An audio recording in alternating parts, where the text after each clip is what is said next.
Hey, everybody. Hey, welcome to this latest episode of Movies Merica. Spoiler warning. As always, I'm your humble, well, not too humble, host Van Eberts here to be your guide into this psychotic, crazy, insane trip that we are going to go on tonight as we talk about Captain America, Brave New World right there. I had like, did you detect the little brain fart, the little stutter there, and then a little brain fart there I had for a second in mid-sentence? Yeah, that tends to happen right there, and you'll probably see that quite a few more times here during the show. Again, as we get into Captain America, Brave New World. All right, but and also got a special guest here to help me out here, the Marvel experts, okay? So, and the Marvel subject matter experts, as some of you may have heard and know people to be and that kind of thing. But, you know, enough of me yapping about that here. First, this.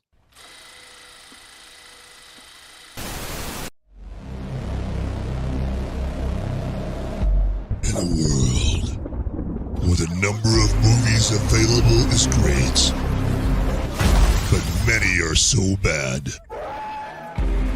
you'll learn a new definition of hate.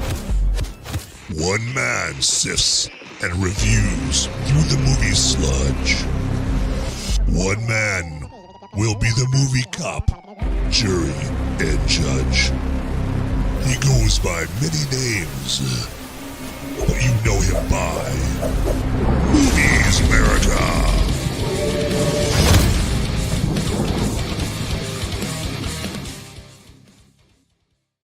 All right, ladies and gentlemen, boys and girls. All right, again, welcome back in here, and I want to welcome my movie maniacs and my fellow freedom-fueled film fanatics. You guys know who you are, all right? And so, man, are you guys in for a treat tonight? Because you don't just have me yapping the whole time about Captain America, Brave New World, or Marvel, or DC, and all that stuff. So, you know, I got my man, Sketchy Jesus, coming here on the scene right there. And just to prove that I ain't bullshitting you, boom, there he is.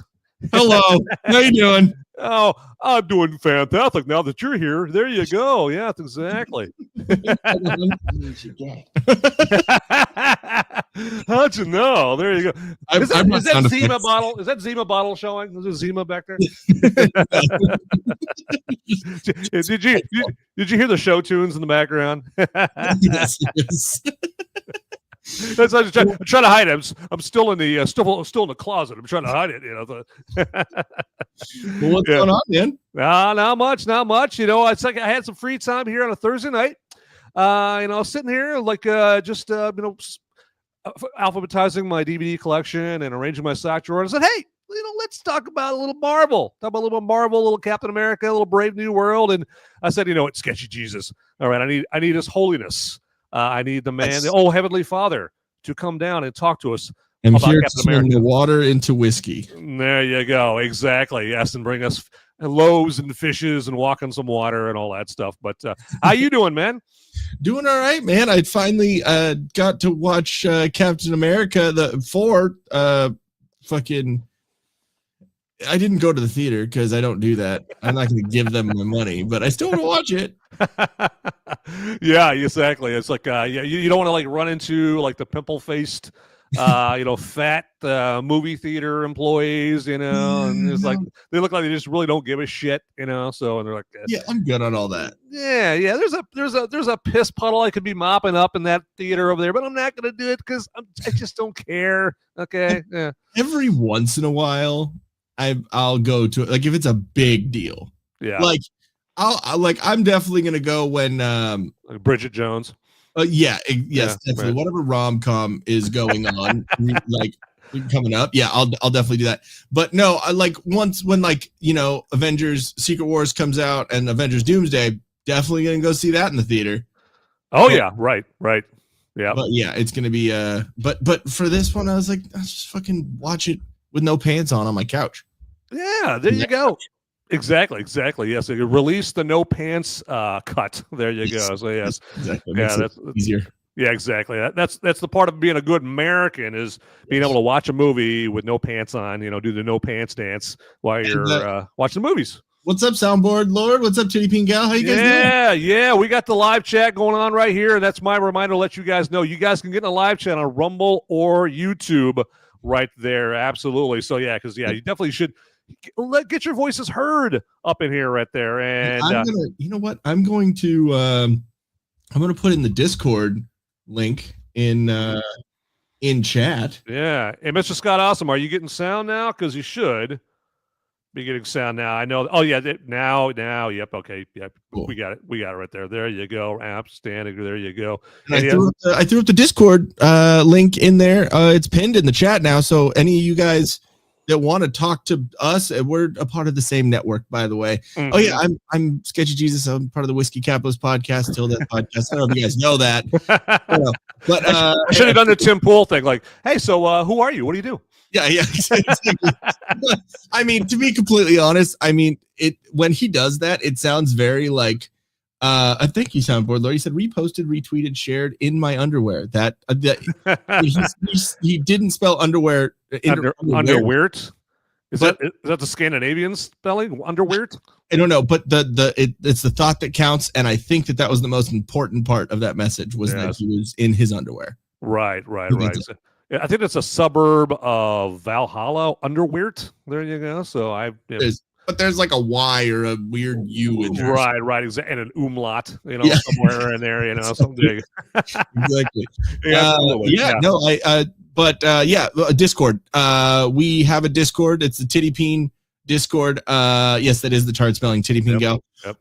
But if you guys want to join it, literally, it's this chat or the Whiskey Cap chat or any of the chats that we have, all the TDPNs, it goes on the whole week. So sharing memes, sharing, videos, funnies, whatever, just saying what's up. It's awesome. And it's been growing pretty well. So the link is up there in the chat. It's pinned. So if you guys want to go, there we go. Exactly. It's the new way to do things right there. I mean, we don't do the MySpace thing anymore. There's no Friendster or anything like that. It's 2025. It's Discord time.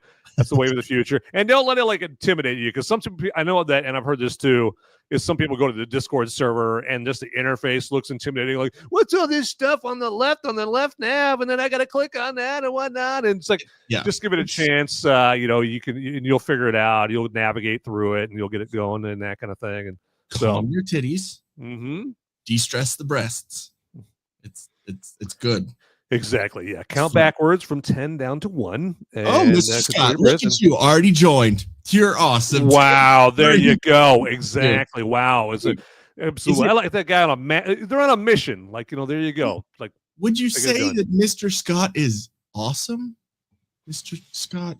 Awesome? It has been said several times that he is awesome. I think right there. Yeah, exactly.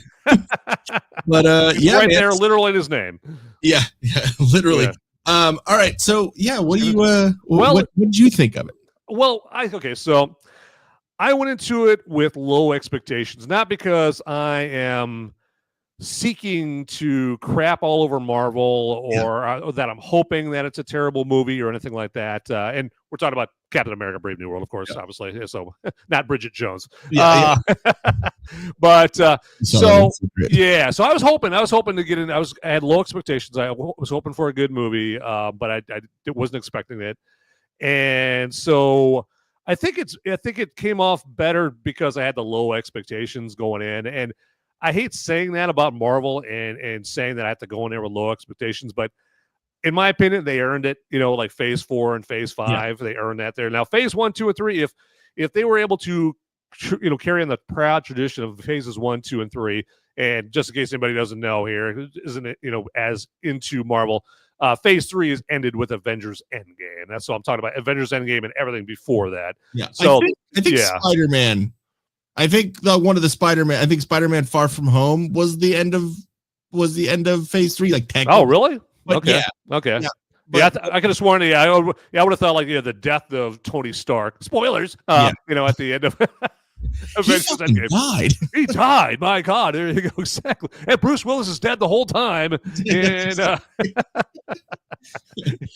Endgame, Bruce Willis in his big role in Endgame, he's dead the whole time. But so I went in and I feel bad for Anthony Mackie because I like him as an actor. You and me have talked. I liked him in The Hurt Locker. Yeah, and I think he's a good movie. He killed it as Papa Doc. In 8 Mile. Great. I mean, he's mixing up with Eminem and that. Clarence, right? Yeah, right. Exactly. Clarence. Yeah, Clarence. His real name is Clarence. Exactly. As B Rabbit told us. A real good marriage. So Papa Doc. I think that was the first time a lot of people saw Anthony Mackie. So he's a good actor. He's a very good actor, but he's just Marvel did not give him really anything good in this movie to work with. The script is not deserving of someone with his talent. Unfortunately for him, he didn't get the McAvity and I forget the other guy's name, like Marcus and McAvity. Marcus and McFeely. Yeah, Marcus and McFeely. Yeah, the guys that wrote like Endgame and Infinity War and Winter Soldier. I think they did Civil War and as the well. Russos. They, you know what I mean? Like the Russos just kill it. And the Russos, and so unfortunately for Anthony Mackie, he got Joe what's his nuts, whoever the director is, and B-level writer here, B-level writer there. Yeah, they didn't really invest into that. And I was thinking about like Harrison Ford. Like, why would Harrison Ford put up with being in a movie with some no-name director that had? If you look at his filmography, he hasn't really earned the right to direct a movie with a 9-digit budget, right? Yeah. And then I was like, but they probably paid Harrison Ford 9 digits, a 9-digit salary. Yeah, Harrison Ford definitely got paid more than the director. You would for sure. Oh yeah, exactly. Yeah, either Indiana Jones, Jack Ryan, Han Solo. He's going to get paid more than director. Joe what's his nuts. So how can you forget Harrison Ford in 6 Days and 7 Nights? I mean, that was his best role. Anne Heche, he made Anne Heche straight. Right, exactly. Yeah, I mean, they had to pretend, or I mean, I don't know. So, but or presumed innocent. Yeah, presumed innocent is right up there. So there you go. But yeah. So the movie, I think that it would have been more impressive if it was one of the first Marvel movies. Yeah. But the fact that we've seen everything that we saw in this movie, pretty much everything that we've seen in this movie, we've seen it before in other Marvel movies. Yeah. There. And so it's just a rehash of that. And I'm going to go into that a little bit later on, like some of the similarities between this and other, but in particular, other Captain America movies. Yeah. But Anthony Mackie just wasn't given the tools for the job to make this a signature, mind-blowing, monumental tent pole, like, oh my God, Captain America, Anthony Mackie is Captain America. He is on the scene. This is now his role. Captain America is Anthony Mackie, and Anthony Mackie is Captain America. Chris Evans, who? Like, he was never given that opportunity with this movie. And so, too bad. But what did you think of it? Because you had told me that about Anthony Mackie before. Yeah. What's up, Lindy? Fuck you too. And what's up, Channel 2? Haven't seen you in a minute. Channel 2. Whoa, wow. Glad you're alive. There you go. They let you out of the ICU. What the hell? There you go. Woo! You are alive. But no, because you were telling me that before I saw it, and so I was kind of going there with that. And yeah, I can see what you mean about that. There were definitely some of it kind of fell flat on like the because usually like in a Marvel movie, there's some like speech, there's some like big moment.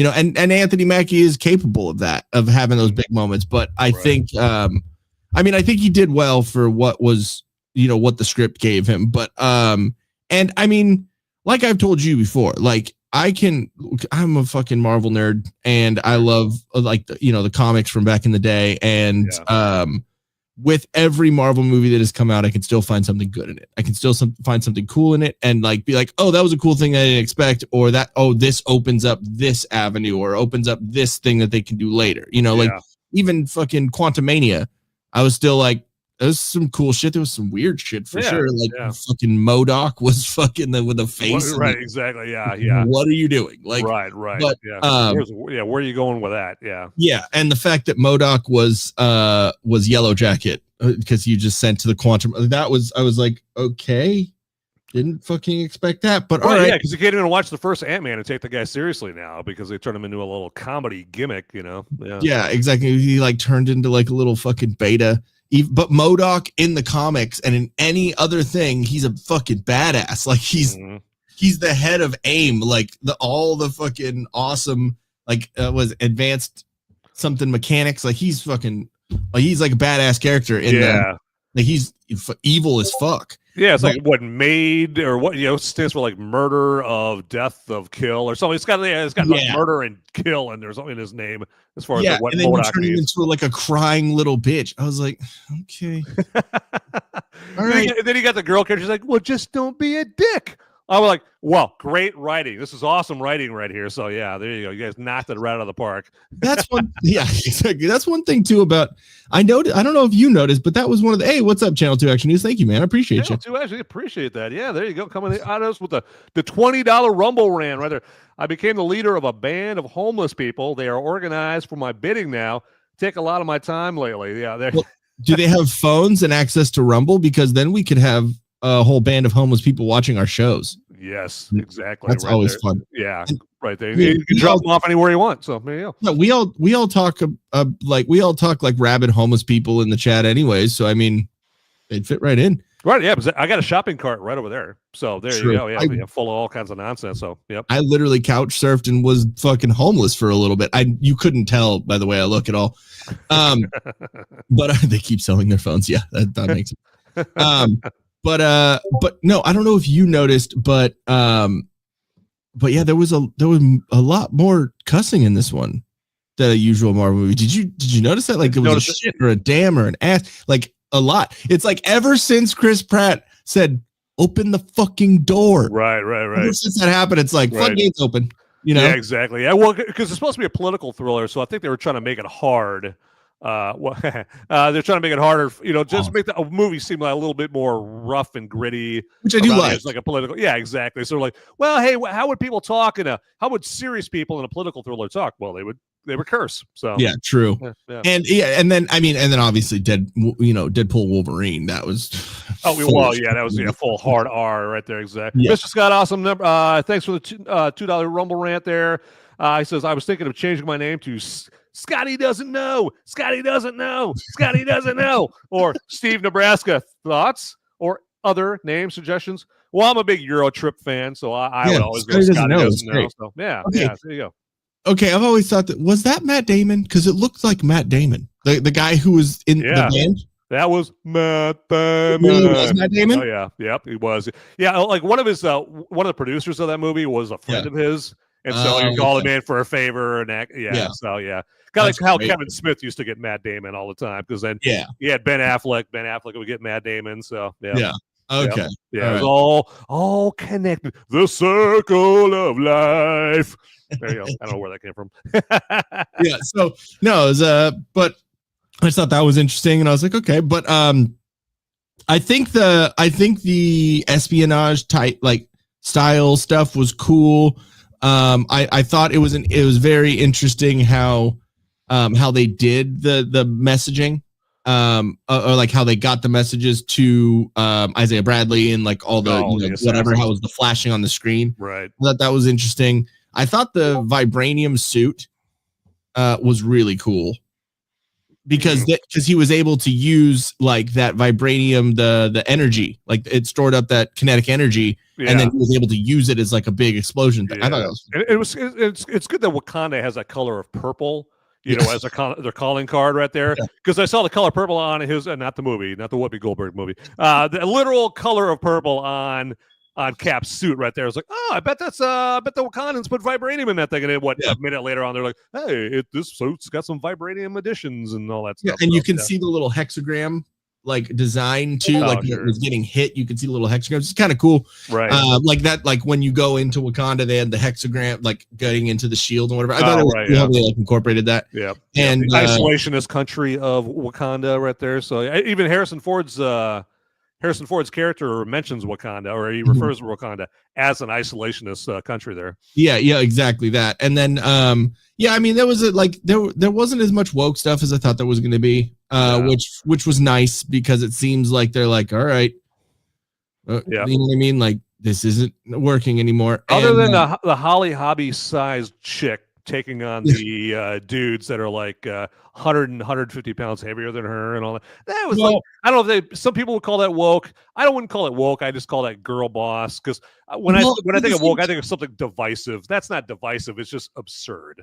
Yeah, but at the same time, like, it's the same thing as Black Widow going like and doing her thing as Scarlett Johansson, because it, like, if you remember in the movie, they were saying she used to be a widow. Like trained in a red room, right? Exactly. Exactly. For me, it's the size that's the thing. That's what throws it off for me right there. Like, because to me, that's like the difference between her and Black Widow and Yelena. There. And so I was like, why did they pick somebody so small? Like, it's almost like they're like inviting people to go like, oh, come on. I'm pretty sure. I'm pretty sure in the comics she was a smaller stature. I think so. I don't know. I could be wrong on that. But in the comics, she actually was. She was an Israeli soldier and she was a part of Mossad. So they had to change that. I mean, obviously because of all the shit going on right now, so they can't really do that. They didn't want to make Candace Owens mad when she went to the theater. Yeah, exactly. She literally has a Star of David like on her head and on her chest. So yeah, like in the comics. So I mean, like I think they still did as good as they could with the real world application of that character, and but they shouldn't have had her sing Fiddler on the Roof though on that one scene there. I thought they gave it away. So when she went into the tunnels, that had me. She went into the oven. She was like, "This is so familiar." Like every time she walks away, you hear a little Hava Nagila.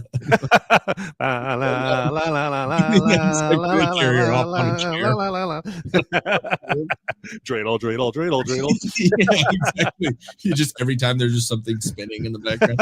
No, I mean, I thought it was good. I thought fucking Torres, Joaquin Torres. Yeah, I thought he did great.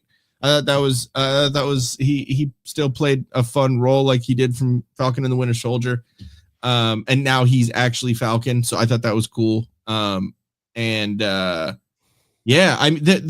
fucking, and I do like, think that the celestial thing, they finally addressed that again, like, because that was in Eternals, and like, I don't know, man, like, I think there would be more of that shit coming out in one of the movies or shows that is going to be like, hey, why is there a big fucking thing in the ocean?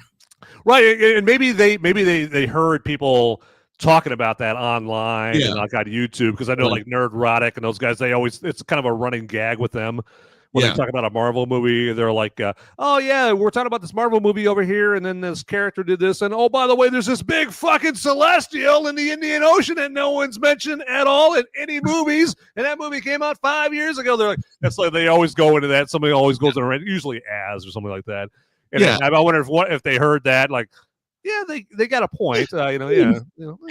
And again, like, with the woke, like, I'll criticize when it's the woke stuff, I'll criticize when it's bad writing, criticize all that, but like, I am also going to say that this is the same company that brought us the lead up to Endgame and brought us all the amazing movies that came out, except for Captain Marvel, that gave us all those movies that came out, so I'm going to give a little bit of leeway with having like building a story and building a universe and all that stuff. So what's up, J Money? Hey, J Money.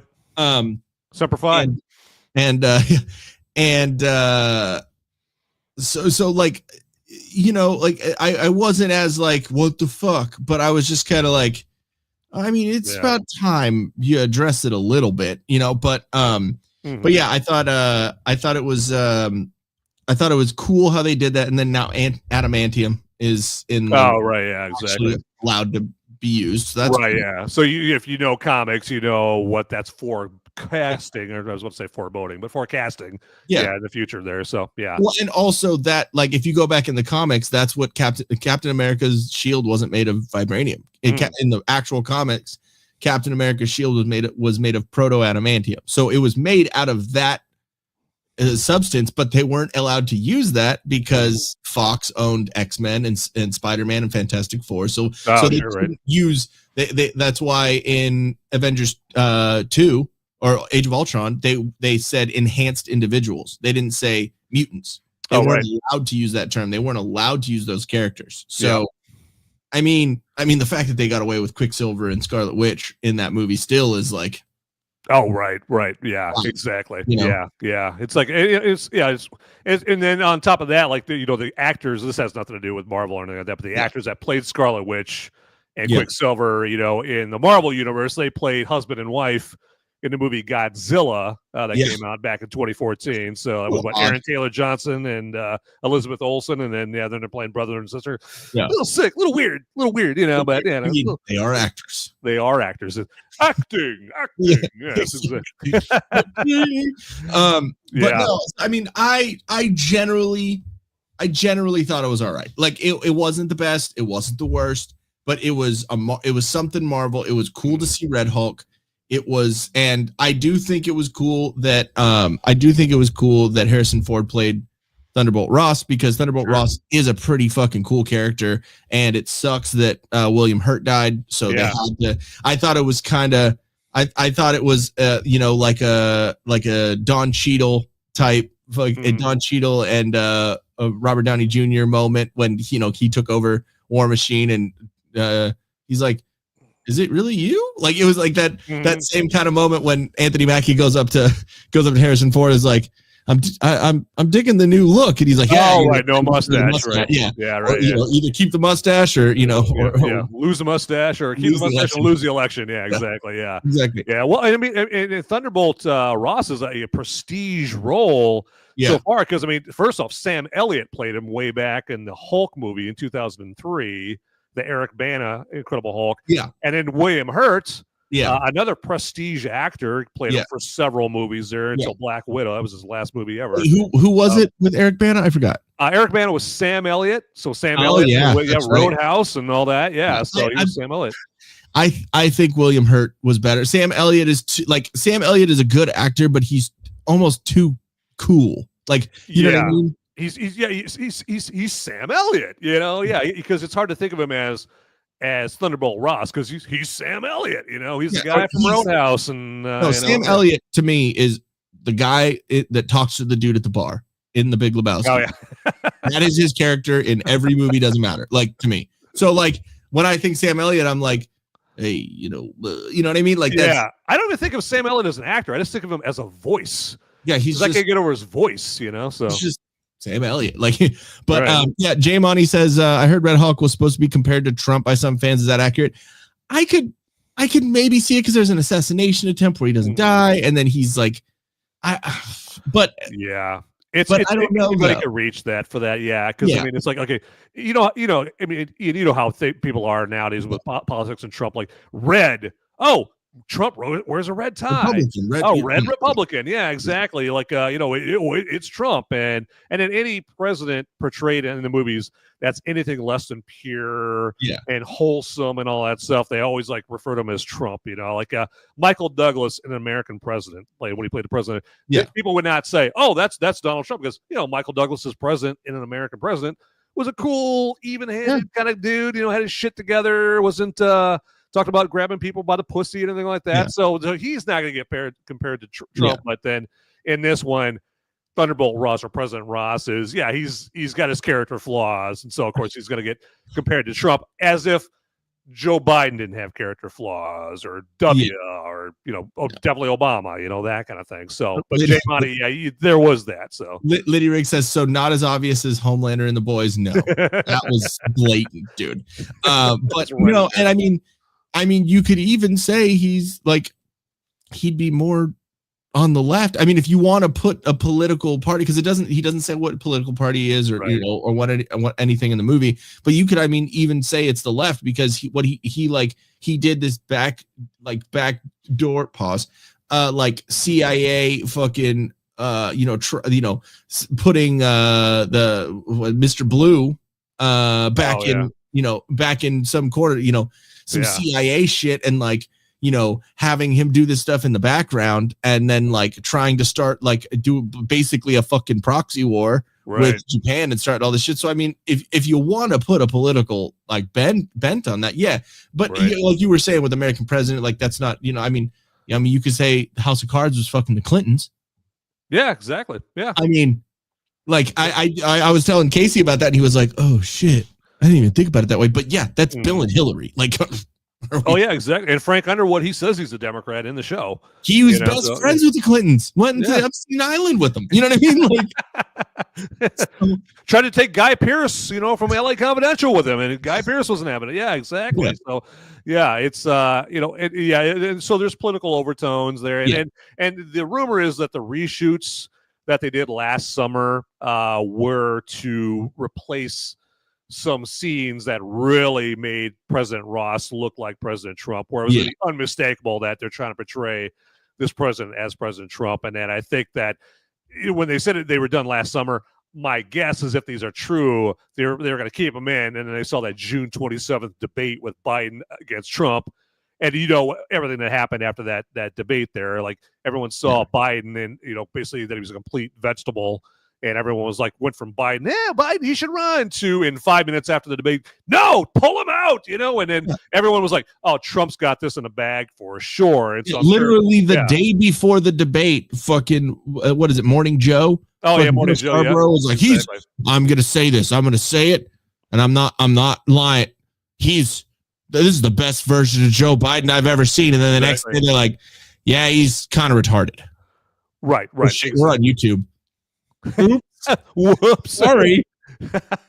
maybe there's some rule, like as long as you don't say the R word in the first, if you only say it in the first 30 minutes, then it counts. You know what? I'll have Alex Jones say it. Kind of retarded. There we go. That clears it up. Everything's, that might be worse. Good to go. Yeah, exactly. It might be worse. They're like, oh shit, heard his voice. The rule is probably you could say it all you want as long as you don't say it in Alex Jones' voice. Now we're nailed. To the wall, right there. Sorry, that's what you get for having me on the show. So wait, you said they kept a scene in, or they were going to keep a scene in? They were. Yeah, I don't know. We'll get that off there. There you go. I hate that. This is getting away from me. There we go. Say we're in the live chat, but that's the rumor, is that, and it's just a rumor. It hasn't been cemented or anything like that. But that they had these original scenes. Part of the movie was going to be portraying President Ross as President Trump. Not specifically. I mean, you weren't going to have a character go, "Hey, this President Ross guy seems like President Trump." Like, it wasn't going to be that on the nose, but it was going to be more obvious. And then they took them out. So, but now we're hearing other stuff though that about what the reshoots were all about. Yeah, and I think and they did some. You could tell there was some like ADR in the background, like when they're looking into the Jewish chick. You can tell there's like a scene where they're looking at the back of Joaquin Torres's head and says, "She's from Israel," and that's all he says, because her original character was a part of Mossad. So I'm guessing that was a part of the original storyline, but they had to, because all the shit that's going on right now, they can't be like, oh yeah, she's part of Mossad, and be like, right. Exactly, yeah, because when somebody was talking in their mouth, you could tell if you're reading their lips, they said, we can't say she's from Israel because Tucker Carlson won't like it. But then the words that came out of her mouth was, I would like a taco, please. So yeah, it was a very, very bad ADR, very bad ADR. So, yeah, exactly. And so, but one thing that I think is cool too is, I mean, I think there are a bunch of cool things about it, like like Easter egg kind of things. Is nothing was said about who Ross's vice president is. Like, so if you look at any of the, if you looked at any of the the campaign signs or anything like that, it just said Ross. Right. There was no Ross and this or whatever. So I think that's quite interesting, because we don't know who's going to replace Ross as the president, who steps in. He's a guy who's a heartbeat away from being the president. Yeah, exactly. And then it's JD Vance. But also because in the comics, Kingpin he ran for president and became president and all that stuff. And if you watch like the Daredevil movies, which they're bringing all of that is going to be canon now. So like all the Netflix Daredevil, Punisher, Jessica Jones, Luke Cage, all that is going to be canon now. And Kingpin is a part of that, which he was in Echo, he was in Hawkeye, like all the Disney shows. Right. So he's being built up to be a part of the universe. And if you look at a lot of what he was doing, he was gearing up towards like running for this or whatever. And so I don't know. That could be kind of cool, you know? Right? Yeah, exactly. I mean, and then the Daredevil show coming out here, or I can't remember if it's a show or a movie. Yeah, it's I think it's fucking 24 episodes, dude. It's like the longest Disney Plus show or Marvel. Yeah, because Kingpin's already mayor of what, I don't know if it's New York or whatever. I believe so. Yeah, already in that show right there. Which floored me when I saw the trailer and he was mayor, because I still have to watch Daredevil. I was trying to watch Daredevil. I haven't seen the Netflix Daredevil. Yeah, because I bought I subscribed to Netflix like about a month ago specifically to watch Daredevil because I keep hearing it's good. And it's not on there, and I'm like, crap, where's it at? I think it's on Disney Plus. Yeah, right. So I'm like, what the hell? All the other shows, like I think all the other shows other than Daredevil that were like Marvel related, I think they're still on Netflix. I think it's Jessica Jones or all of them are all on Disney Plus. Yeah. Okay. Now, okay. Again, I'm a Marvel nerd, so I enjoyed most of it. There's some dumb shit and whatever. I'd say Iron Fist is probably the worst of the show. I think there's 5 or 6 shows that came out because it was Daredevil. There's Daredevil, Jessica Jones, Luke Cage, Punisher, Iron Fist, the Defenders, which is all of them, and then Punisher. Punisher's amazing. Yeah, the first season, so second season was kind of not as good. First season was good. Yeah, second season was a little lame, but I still enjoyed it. I still enjoyed like how they brought everything around and stuff. Oh yeah, I mean it was entertaining. Yeah. But Daredevil is great. Daredevil is just gritty and awesome. And I mean, even Luke Cage was good. The second one was more on the woke side, but the first season was really good. Iron Fist, I did enjoy it. I thought some of the fighting was a little lame. Like it wasn't as like it. I mean, it's fucking Iron Fist. Like, he's a badass dude, and like you have him just right. Like, how fucking lazy are you? Like yeah, it's good. It's a good idea not to have your superheroes on Ambien, before the whole time and whatnot. It's just really high. Yeah, thought. You just food for thought right there. And J Money, I did not like any of the Captain Marvel movies, and the Marvels it was even worse. Yeah, agreed, exactly. So again, like I said before, like I can watch the movie and not like some of it, but there are some cool things in both of those movies. Like I think Christian Bale played a great Gore the God Butcher. I thought he was awesome. He was a highlight of the movie. Yeah. Or Thor, God and Thunder. Or he was in that one. Yeah, but I mean, even like Miss Marvel, I thought that was going to be horrible, like the TV show. But like she was brought into the Marvels and whatever. Mm-hmm. Like I thought her role in that was great, and I actually thought Miss Marvel was pretty good. Like it was pretty cool. They changed up a lot of stuff from the fucking comics and whatever, but still, I thought it wasn't as bad as I thought it was going to be. And then I think is it Maria Rambeau or is it the other one?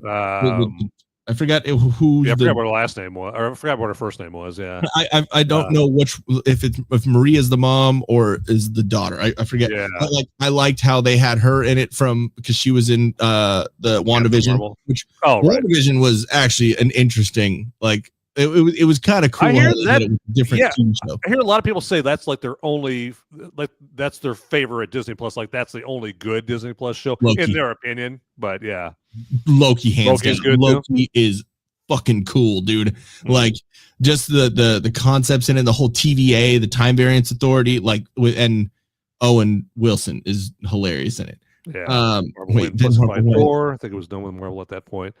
Yeah, they did turn Thor into like a joke, like he was Mr. it was like comedy relief, right? Yeah. Because in the first Thor, like he was. There was funny stuff. I mean, because all Marvel movies have the what we call Marvel humor in it. Yeah. And the first Thor had that as well. Well, then they really stepped it up when Taika Waititi took over the Thor stuff. Yeah, I think it. I think his sense of humor didn't come from him saying jokes. I think it came from him being so royal and fucking. Yeah, he was kind of like the straight guy to other people doing jokes, right? Yeah, exactly. And I mean, to be completely honest, though, they had to do something with with Thor 3. They had to do something different because Thor 2. Again, there were very cool things about Thor 2, but it wasn't great. You know what I mean? And so they had to do something with his character that was a little bit, and was it a little extra? Yeah, there was some like extraness, but I mean, Yeah. It was Taika Waititi. He's a fucking Aussie. Yeah, I thought Thor Ragnarok was good. I think the first bad Thor movie to me was Thor Love and Thunder. Yeah, Thor 4 right there. And I think that's when they did. I think that's when Taika Waititi just kind of phoned it in, and it's like, hey, just make everything goofy and all that, you know, like, and it's like, I think Ragnarok had the perfect mix of that. Ragnarok had the perfect mix of badassness and humor, you know, because like at the very opening scene where they got the immigrant song playing and he's fighting the dragon, they're like, that's so fucking badass. When that happened, I was like, you guys just thought to fucking use that song in a Thor movie? Exactly. It literally says the Valhalla in the fucking first verse. Right. Yeah. But from the land of the ice and snow. I mean, come on. I mean, isn't that Asgard? You know, so yeah. Yep. So I don't know. I thought it was. I thought. I mean, I thought there were some cool things about. I thought there was some cool things about Thor 4 as well. There were, you know, good things and bad things. The beginning with Christian Bale, the beginning where his daughter died, dude, that was fun. I saw that scene. I was like, whoa, what are people talking about? Saying that this movie sucks. Yeah, the rest of the movie is even half as good as this first scene. This could be pretty good, and then it would, and it wasn't. Yeah, exactly. No, I mean, the gag of the hammer and like coming in and like, I thought that was it was lame. But I mean, we did get the death of Jane Foster, so at least there's that. Yeah, that was. Yeah, I thought that was a. Okay, it's like she's dying, but she's dying of cancer. And I forget what was the cause of that? Like, didn't she get infected by something in a previous movie? Or it was because because in Thor: The Dark World, she got the ether. Oh, okay. Went into her. Okay. And so she got cancer from it. Okay. So that and that's why giving like her having the power of Thor kept her alive. Whatever. Oh, right. Okay. Whatever. I mean, the fact that she went to Valhalla, I'm like, bitch, you're a human. What are you doing? Mm-hmm. Yeah. Right. But again, there was some cool things about it. So I did like it. I like, the scene, when he's there with fucking Zeus and Hercules and like all that. I thought there was some annoying pieces about it, but some of it was really, really cool, Yeah. It's just depressing seeing Russell Crowe as a fat Zeus, but at the same time, like, it is Zeus now, not in like Greek or was it mythology? Greek mythology, yeah. Okay. Yeah. I forget Roman Greek mythology. I forget which one. He lived on Mount Olympus. Yeah, but I mean, obviously, back then Zeus was probably fucking jacked. You know what I mean? But now he's like, man, I'm fucking. Yeah, let himself go. Exactly. I mean, he's ruling everything. I got my kingdom, got my fine bitches back here behind me. Exactly. It's all good. So, I mean, all I have to say is we had to see true. We had to see Chris Hemsworth's ass cheeks. So we got to see a chick's ass cheeks. Right. Exactly. I'm sure this is going to happen anytime now. Anytime. Equality, bro. Exactly. Yeah, there's plenty that we want to see. Right? I mean, Elizabeth Olsen, would it really kill us? Just get another Wanda movie just for that, and then have it in the first scene and then kill her off. There you go. Yeah. I mean, speaking of her, I even thought the fucking Doctor Strange, what is it? Multiverse of Madness. Multiverse of Madness. Yep. There was some dumb shit in there, like the fucking trans shit and fucking Merica, whatever her name is. The two moms. I mean, it was a little annoying, but I mean, I don't know. Even that, like, I was like, it's not being pushed in our face. It was just an aspect. They're sneaking it in there, yeah. They're trying to normalize it, yeah. But it wasn't like, hey, here, fucking here. You know what I mean? It was just kind of. I mean, there was the little trans. Yeah, they weren't wearing rainbow clothes. They were waving a trans flag and or LGBT flag. Yep.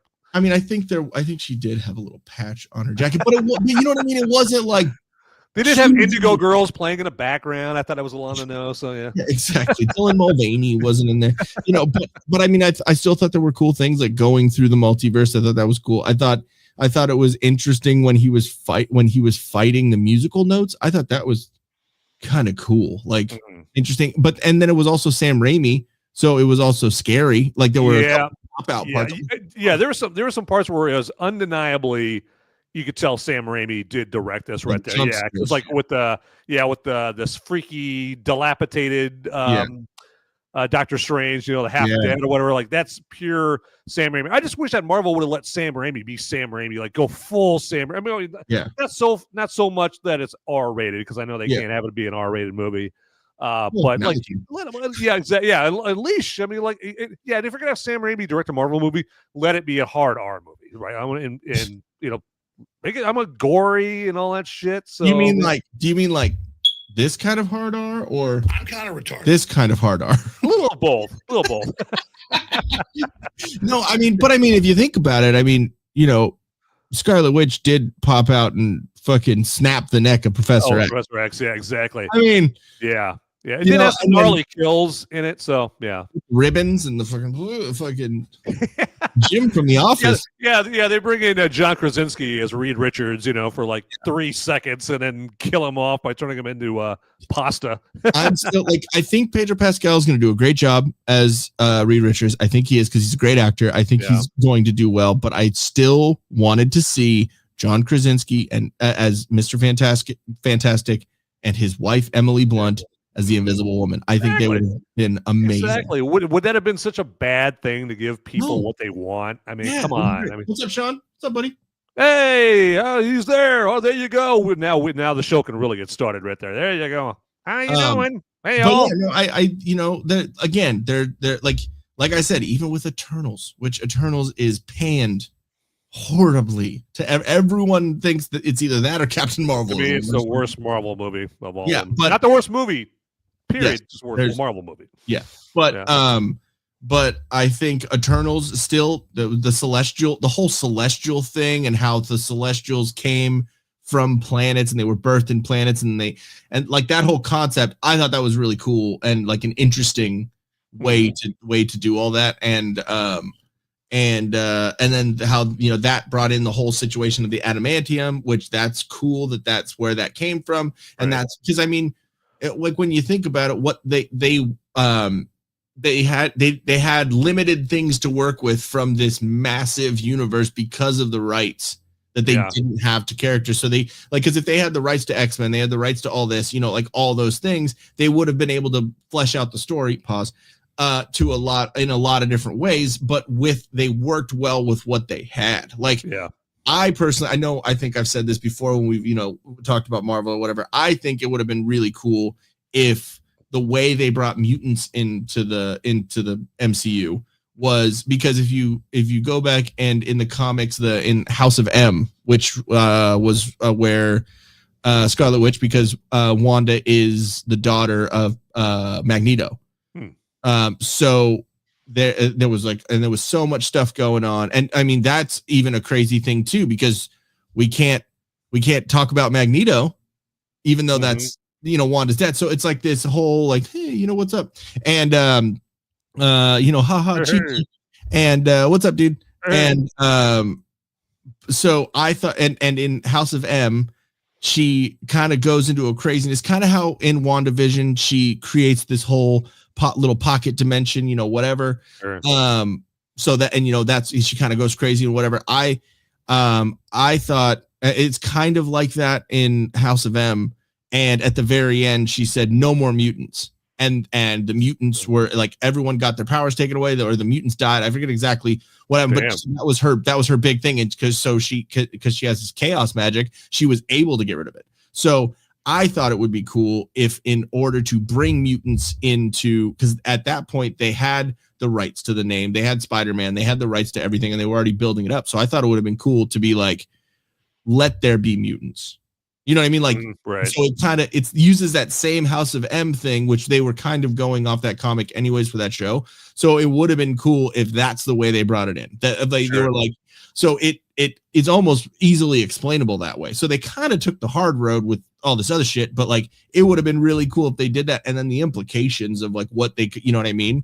Would have been cool. But yeah, well, with Eternals, I'm assuming there was an Eternals comic book, right? Or comic book series, something. Mm-hmm. Okay.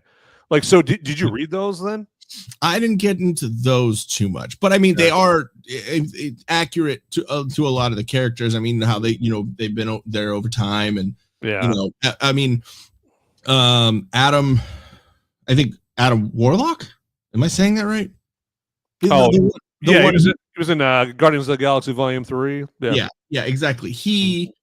I think he was a part of the Eternals, or he was like a big, like dealt with them, like a part of those storylines as well. So like, yeah, I mean, yeah, and he was big in the Infinity Gauntlet, the comic line, which was what Infinity War, what like kind of was based off of. Yeah, I've always heard about Warlock. I've always heard like comic book readers.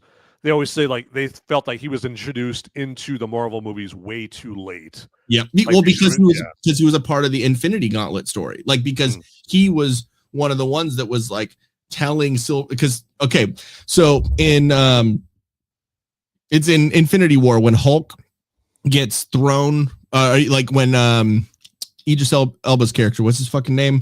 I can't remember his name. You know what I'm talking about? Like as he's dying, he said, all fathers let the dark magic flow through me one more time, and he takes Hulk and throws him through the Bifrost, like because Hulk is getting his ass kicked. Oh right, yeah, when Thanos is there, right? Yeah. Okay, and so like so he takes him and takes him to Doctor Strange's house, and he crashes. So Hulk and warn about Thanos's presence, and he's coming. Yeah, in the comics, in the Infinity Gauntlet story, that's Silver Surfer, but it's not. But it's not Idris Elba's character that throws him through the Bifrost. It's just the Silver Surfer had this crazy vision and like was deep, like I think at Thanos and Lady Death or whatever, like at their little little planet pocket dimension, whatever, and was banished or like something. I forget exactly how it happened, but he was the one that was thrown into Doctor Strange's house and was like, "You Thanos, I got to tell you about blah blah."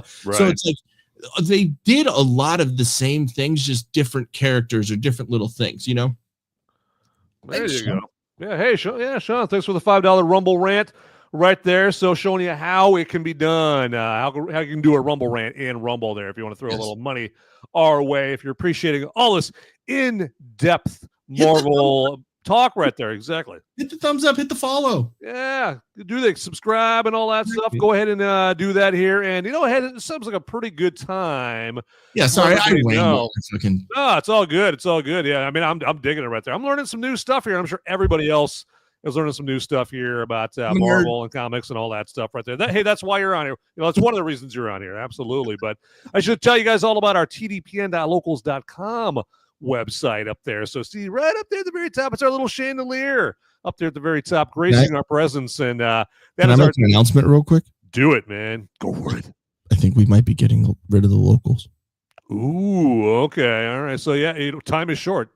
Well, so because I was just about to send all the subscribers there, which we don't have a lot of them, but because and that's another reason the Discord has been blowing up. So I was going to send an email and be like, hey, go over to Discord. Hey, we're going to kind of shut this one down for a minute. So here we go. We're going to get rid of that. Forget all that. That's why I want to be like, don't get too far. Exactly. Yeah. Get your 1 month free membership. Nope. Don't do it. Don't do it. Don't do it. No, don't do that. Rumble. Do that on Rumble. Rumble. There you go. Yep. Or if anyone wants to gift subscriptions, you can do that too. There you go. Pretty sweet. You got options, everybody.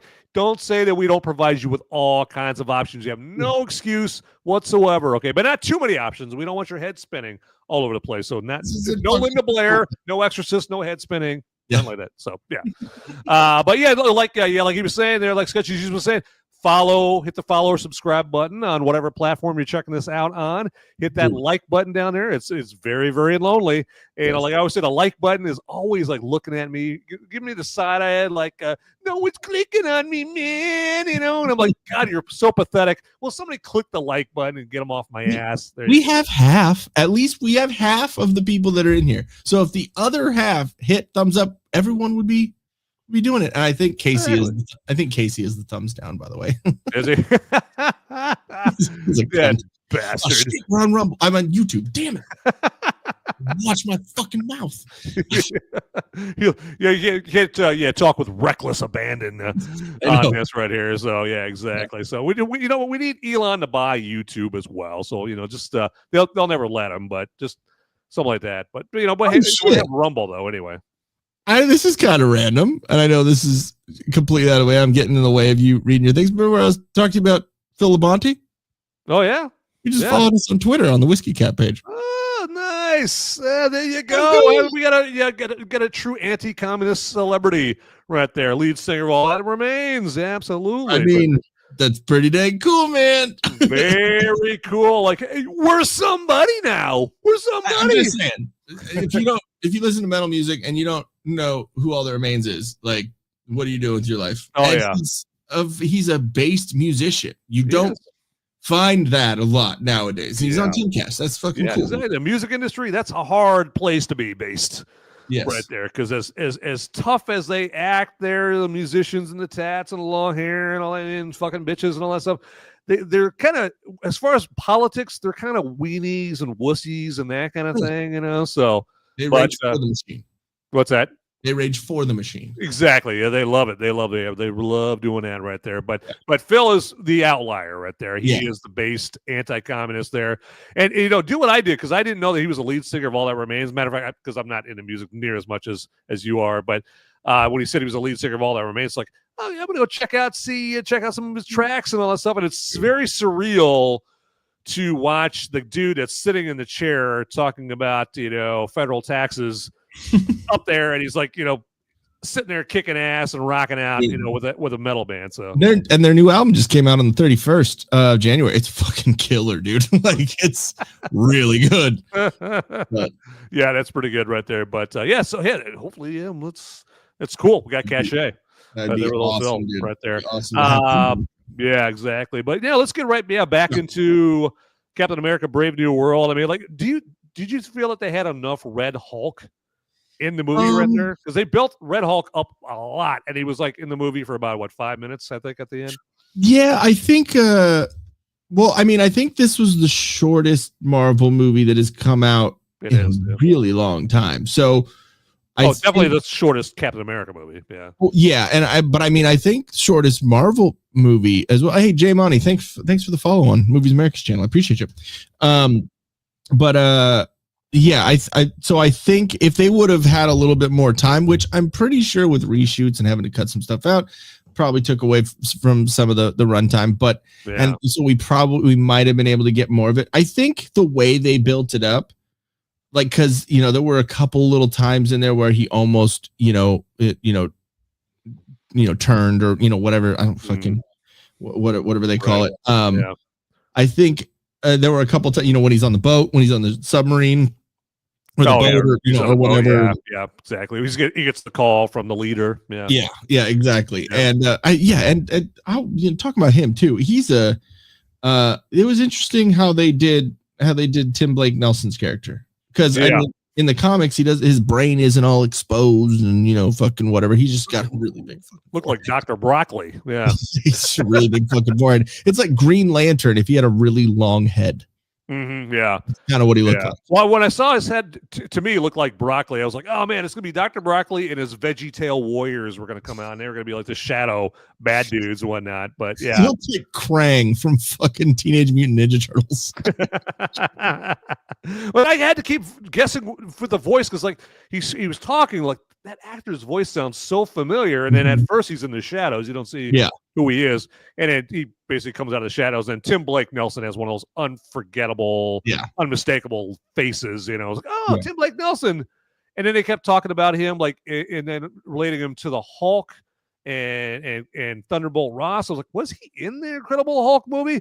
Because the Incredible Hulk movie they keep referring back to the Incredible Hulk movie that came out way back in 2008. Because and so if you forgot that Tim Blake Nelson was in that movie for about 10 minutes, you're like, what is this dude? Is this bad guy in Captain America: Brave New World supposed to be some kind of significant connection? And then you have Abomination. What's that? He made Abomination in that movie, like, right? Yeah, exactly. Yeah, exactly. Because he was that lab. I think the lab was in Harlem or whatever. Yeah. There, and then I had to look into it, and I think they did show it in Captain America: Brave New World, where Tim Blake Nelson was knocked out, and then like some blood was dripping, and that. Yeah. So the whole point of that was Edward Norton, who Hulk was, Which he would have been way better if he continued instead of fucking Mark Ruffalo. But I mean, Mark Ruffalo isn't horrible, but he's not the Hulk. I'm sorry. Right. And we know too much of him. We know too much about him in real life. So yeah. Exactly. Separate the art from the artist as much as you can, but he's a piece of shit. But yeah. So Edward Norton in the 2008 Hulk was trying to get rid of his Hulkness. He was trying to get rid of the of whatever. So he was talking to Mr. Blue online and trying to and that's why he met him at that university, because he was a professor and a scientist. Right. And so and it's Samuel Stearns is who Mr. Blue is, or Tim Blake Nelson. And then so he went there, had his blood extracted for testing and trying to get that out, and it was in a jar, and then he makes Abomination. Because Tim Roth makes him do it. Yeah, because Thunderbolt Tim Ross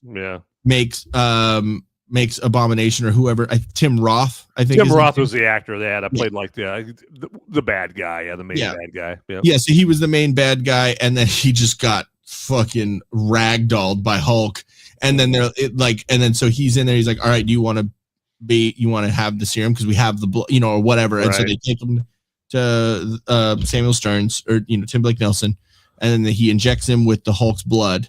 And at this point, Edward Norton, the Hulk, isn't really the Hulk anymore. He doesn't have the ability to turn or anything like that. So it becomes that part of the story. And then Abomination happens. He gets huge, knocks over Tim Blake Nelson. He has a cut on his head, and then the blood that's still left in the vial drips into the cut. Oh, okay, that's why how it happened. Yeah. Okay, yeah. Okay. And then you see his head, his fucking kind of bubbling up and that kind of shit. So yeah. Because because I don't like it when movies when they make reference to movies that are that old. I mean, it's not a deal killer or anything like that, And I think that Captain America 4, I think they did do a suitable job at I think they did some flashbacks or something like that, or they explained it, or there's a lot of exposition to explain that. But I think probably to a lot of people's surprise, like, whoa, we're getting that pseudo sequel to the Incredible Hulk from 2008 that we never thought we were going to get there. To show you how old it is, Incredible Hulk was the second Marvel movie right after Iron Man. So I mean, Iron Man was in that movie in the fucking in the post-credit scene. Yeah, exactly. Yeah, Thunderbolt Ross was at the bar. Yeah. It's overdue. So there were things that were addressed in this movie that were overdue. There's the Celestials that was overdue, and then what happened to Samuel Stearns, which was way overdue, and all that. But I mean, when they did explain it, when how he has been working behind the scenes helping Ross become who he was, and I guess because I think it was in Civil War when the Sokovia Accords happened and all that, and Thunderbolt Ross said, I was on the tee box and had a fucking heart attack. That was a throwaway line.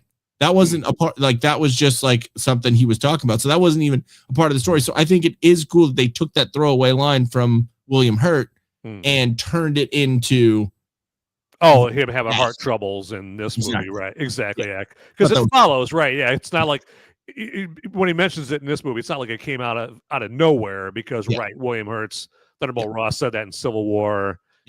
So I mean, so it was cool because it wasn't just fan service for the sake of fan service. It was like tying up some loose ends and bringing those loose ends kind of back in. I thought that was kind of cool, and I mean, Samuel Stearns is still there. He's just at the raft. You know what I mean? He's just locked up, and Thunderbolt Ross is still there. He's just at the raft. So these people, they're not dead. And then there was actually kind of, if you watch in the post-credit scene when Anthony Mackie comes to visit Thunderbolt Ross and brings Betty and and all that, which I thought that was cool that they kind of brought her back for a second, Liv Tyler or whatever. Liv Tyler, But if you look in the background, because there's still people on the raft, there's still prisoners that they've taken. More cells, And one of them in the background is Daniel, whatever his name is, I forget the actor's name, but he was the one who played in Civil War. He was Daniel Bruhl. Yeah. Yeah, Daniel Bruhl. Zemo. Yeah. So Zemo, if you look, it's the back of his head. So I mean, obviously it wasn't Daniel Bruhl, but it would they had it look like he was sitting there reading a book, because in Falcon and the Winter Soldier, when he went back to the raft after all the fucking antics or whatever of that show, went back to the raft, and the last scene you see him and he's just sitting there reading a book. So I thought that was kind of cool. A little tiny little Easter egg tying everything together, Yeah. Yeah. Cool. Yeah. It's like Soldier is now going to be a fucking congressman. Oh, right. Exactly. Well, that's something I was kind of curious about, because, and we're going to kind of get into the Thunderbolts later on here and whatnot, but he's one of the Thunderbolts. Yeah. But then in this movie, they portray him as he's running for Congress. Yeah. Since he's one of the Thunderbolts, I'm assuming he loses his race to be congressman, because, he is one of the Thunderbolts in the movie there. So I don't know. It could be. I mean, it could be, or it could be that he wins because who runs the fucking Thunderbolts? It's fucking the head of the CIA, dude. I forget her character's name, but it's Val, is that her name? What? The Julia Louis-Dreyfus character, yeah, like Val, I think is her name. Yeah, Val something. I forget exactly, but she's the head of the CIA. So I mean, right. We're learning a lot of stuff about the Freeman's character. Yeah, we're learning about the CIA and USAID and all this stuff in real world. So I mean, obviously they're putting up. So that means that Winter Soldier is a Democrat. Yeah, right. Yeah, that whole raft prison that's underneath the ocean, that's all financed by USAID. Yeah. Of course. Of course. It's for Iraqi Sesame Street. Right. Exactly. No. I think it's I think it's gonna. I think Thunderbolts is gonna be quite interesting. I like U.S. Agent's or Walker's character, the other Captain America that was in Falcon and the Winter Soldier. I thought his character was pretty cool because it was like Captain America, but bad. You know what I mean? Yeah. Well, in my research I've been doing, I'm learning, hey, there's a lot more Captain Americas there, because when you watch this movie, if you haven't seen Falcon and the Winter Soldier and you were watching Captain America 4 here, you learn hey, there's a black Captain America. There's Isaiah Bradley. Yeah. And then if you read up on Falcon and the Winter Soldier, there's this guy named John Walker that you just mentioned. Yeah. And he's supposedly Captain America as well. I'm like, whoa, I thought Steve Rogers was the only Captain America. Maybe Steve Rogers gave it up. Yeah. And then the government was like, well, we got to have a Captain America. So, right. Yeah. Well, that's the flaw in my theory, that Captain America should have just been retired, and Sam Wilson should have just kept his own identity as Falcon, because I've always thought Sam Wilson would have been more respectable if he would have just stuck with his own identity, because Falcon that's his thing. Cool he character, created it. Yeah, he's a very cool character. I mean, I just watched The Winter Soldier again the other night. He's a badass in that movie. Yeah. And then in Civil War, he's pretty badass. He's got the Red Wing little drones flying around and shit. And I was like, that's a cool ass character. Keep it, stay Falcon, because that's your baby. You created that. Yeah. It's not something that anybody handed down to you. But then there's the quandary is that, but somebody's going to be Captain America, exactly. And to me, I'm always like, well, they should have gave it to Bucky. And the only reason I say that about Bucky is because, Bucky's been his boy since the 1930s. Yeah, of course, yes. He's got blue eyes and blonde hair, and not blonde hair. I mean, and in the comics, there's different storylines and different times throughout the comics where Falcon was Captain America or Bucky was Captain America. There are different, right. It could have gone either way. Yeah, Sam Wilson, right, exactly. It should be said it's been established in the comics that, Sam Wilson has been Captain America. That's not an invention from the movies. Yeah. Right? That's canon in comic books right there. But I just think, why would you want a hand-me-down, right? But then I guess you'd be handing it to the Winter Soldier too. But the thing is, the Winter Soldier isn't something that Bucky is proud of, right? So hold on. Are you saying that in the movie they did what they do to black people in movies? They just hand me down characters and I shall call myself Captain Reparations. Captain Wakanda. I'm so disappointed that Sam Wilson doesn't fly around as Captain America going, I'm rich, bitch. Exactly. He's just flying and you just hear everywhere. The bad guys always know when he's coming because they hear that. if he went from fucking Falcon to hallway bird. I mean, he's still a bird. He's still a bird. Well, that scene in if he was already Captain America and the Winter Soldier, that whole scene in the Lemurian Star, the ship, that would have been a whole lot different. Wouldn't have gone near as well because all the bad guys would have heard the chirp. Yeah, exactly. Oh, he's coming. He has like silent boots, but there's a chirp. Right. He shows up. Everyone's got guns like pointed in the sky. Like, hey, I know. Hey, how'd you know I was coming? I know he's here. He's here. I hear. Battle stations, everyone. He's getting closer. He's getting closer. Lock and load. Defensive positions. There you go. Like, hey, how'd you guys know I was coming? One guess. Yeah. I'll give you 3 guesses. You're only going to need 1. So there you go. Yeah, but I mean, replace the battery. Yeah, but I mean, generally, I think generally it was a good movie. It wasn't horrible, but it wasn't the best. I mean, it was still fun. There were a couple of like weird CGI things that were funny, like at the very end. Like when they're in there, there's one part I think someone like screenshot it and sent it in where Anthony Mackie has a bald head, and you're like, what the fuck? How'd that happen? Right. Yeah, the CGI is kind of it's. I don't know. I think for me with the CGI, I'm just so CGI'd out, right? Because it's not impressive anymore. It's everywhere, right?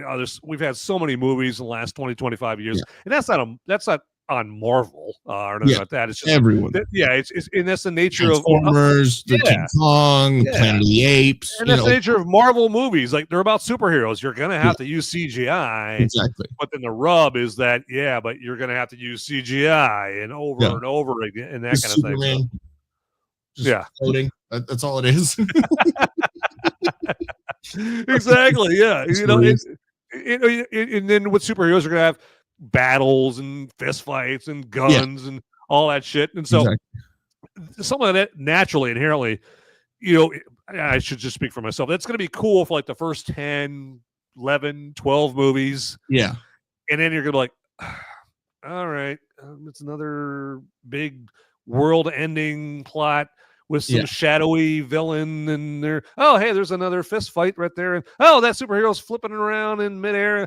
He's hitting them like okay, in the first 12 movies that I've already seen, and so they're in a pickle because they have to come up with cool, new, and exciting ways to tantalize the audience, or I guess maybe.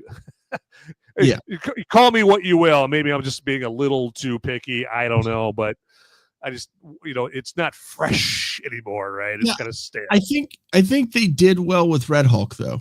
I didn't see a problem really with like the CGI for Red Hulk. I thought he was done well. I thought they did Harrison Ford's face on Red Hulk.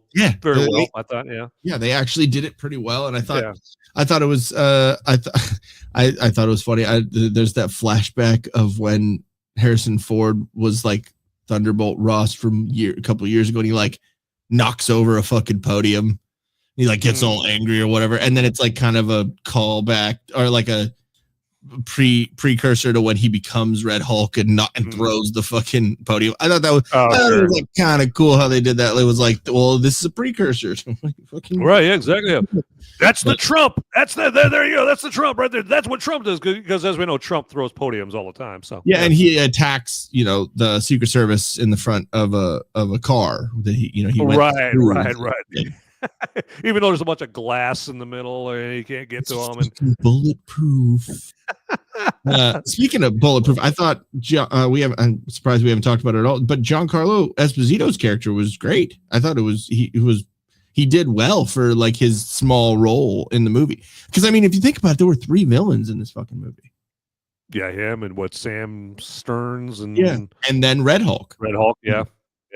I mean, that's pretty interesting. They did. I think they did well with the time that they had of the movie, plus all the stuff that they had to call back to and kind of bring up, and then like all the stuff that was kind of packed in there. I think they did well with it. Like, I think the thing that made Giancarlo Esposito's character not so impressive, at least to me, is I always think of him as Gus Fring now. I mean, and he was such a formidable, evil, malevolent figure on Breaking Bad as Gus Fring. Well, and Better Call Saul as well. Yeah. But so now this character to me seemed boring in comparison because it was like just some dude walking around with guns, shooting at Captain America, and then the very first scene that they have with him, he's trying to act all kind of atmospherically evil and Padre, what are you going to like? That kind of see shades of Gus Fring. In that right there. So, but cast in that, and so that's why I didn't really find him that impressive of a villain, I guess, in my opinion. But he's going to come back too, because I mean, he just got arrested. Yeah, he didn't die, right? Exactly. He's probably sitting on the raft too, I guess, probably somewhere in there. But I think I think that was part of the reshoots too that I've heard that's definitively confirmed by the studios that Giancarlo Esposito being put in there. He's part of the reshoots because originally they were going to do like what's it called, like the Snake Society. Well, it still is the Snake Society because I think the dude who Captain America broke his arm or whatever when he was fighting with them, like in the very beginning, like in that church. Big dude. He is one of the pieces of that, and there were also some other Snake Society like people. Right, yeah, but they got rid of like the more cartoonish. Serpent Society characters and whatnot, because they were talking about like, well, we want to make this kind of more like Winter Soldier, more grounded. But then if we have a bunch of dudes, looking like the Serpent Society in the comics, then it's going to be like this contrast. It's going to clash. Yeah, so that was part of the reshoot. In the comics, they literally had a dude that had a snake like bottom. A snake dick, or I mean, I don't even know if he had a dick, but he had a snake bottom. Oh, there you go. Okay, all right. Yeah, that wouldn't quite fit in with this, right? Yeah, exactly. Yeah, it's a little weird. A little weird right there. Yeah, with that. Red Skull is the closest that they got to cartooniness in those movies. Oh, right. Yeah, the first one. Yeah, exactly. He was great. Yeah, exactly. Yeah, Hugo Weaving. It was great. And then what I thought was interesting is because he shows back up in Endgame. Yeah, Red Skull does. Yeah, but it wasn't Hugo Weaving. It was Ross Marquand. I think the guy who he plays in Walking Dead. He's he's like gets his arms. Oh yeah, he's got the Jufro. Dude. Okay. Yeah. Right. Yeah. Okay. Yeah, but I mean, he's great. I don't know if you've ever seen. There's like this one video where he's doing impersonations of different like John Malkovich and like Owen Wilson and whatever, but not in the movies. Like it's like if John Malkovich played, I think there was one. It was if John Malkovich played Kate Winslet's character in Titanic. Oh. Gotcha. It's great, dude. I love it. He's great impressionist. So I was like, oh yeah, that's perfect. He's impersonating another. Yeah. Ross Marquand. He's the guy who's doing this. Yeah. Oh, okay, so he's like just a master impressionist, or yeah, it's fucking great. While you're. I'm see if I can find it because let's put that up. Yeah, so we'll check that out. Yeah. Well, yeah, because I guess in order to play Red Skull, because I think it was in Infinity War and Endgame or something like that. Because it was the first time they went to, because they had to get the Infinity Stone off of that, and so I guess he would have just had to mimic Hugo Weaving's like German accent that he had, and so he doesn't have to sound like Hugo Weaving. He just has to sound German. So yeah. There. Let me see. I found it. Let me see. Did you? Yeah, John C. Reilly as Taxi Driver. That's the first one. It's fucking. Let me see. Hold on. It's Travis Bickle. Yeah, let me see. Stupid. Oh, right, let's fire this up. I might have to give me a second. Oh yeah, I'll buy you some time. I just got a new computer, so since this is the first time I've shared anything on here, so I'm gonna have to back out and jump back in. So give me 1 second. Do your thing, man. All right, cool. If you want to do an ad read or something. Yeah, I'm going to do it. Yeah, I've got something in mind here. So, yeah. All right, cool, man. All right. All right. So, yeah, that's great timing right there because, well, actually, I would normally do brew review time right now, but I'm on this 75 hard fitness and mental regimen program right now. And so one of the things that you can do, one of the things that's naughty, if you're doing this 75 hard program, is drinking, is booze, is alcohol. So I have to abstain, and it is killing me. Okay, but so that means no brew review time for a month and a half or 2.5 months. There's 75 days there, and so I'm sorry if I'm boring the hell out of like people that have had to hear this explanation and spiel for like the last 10 episodes and whatnot. So, but we might have some newbies there. But yeah, so no brew review time here tonight here. But what I can tantalize you with here, and you will be tantalized, believe me, is we've got our Movies Merica merch, and then we have merch for other Till Death Podcast Network shows there as well. But we got like the Movies Merica t-shirt up there at the top left, and t-shirts for all kinds of other shows. But we don't just stop at t-shirts. Oh, no, my sweet summer child. No. We have got plenty of other merch with all kinds of great logos like Movies Merica, the Whiskey Capitalist Podcast on that.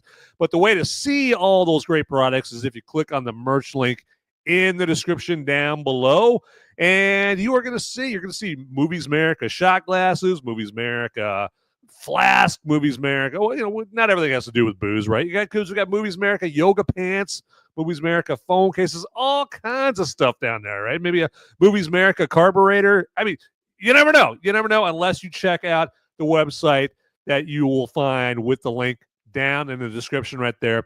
And to even sweeten the deal even more, you are going to get free shipping, ladies and gentlemen, boys and girls, if you put in promo code MOVIES when you get your Movies Merica merch right there. So have I sold you? I know I have. You guys are scurrying for that Movies Merica, for the merch link, I should say, down there right now. I can just feel it. So get there, check that out, everybody. All right. So, hey, let's bring them back up. You ready to roll? Ready to go? Cool. All right. Let me see. I think we should be good now. Let's try. Okay, there we go. Cool.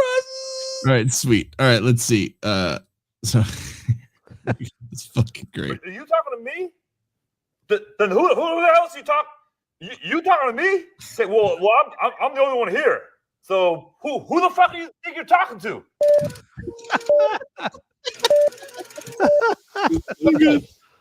That day may never come.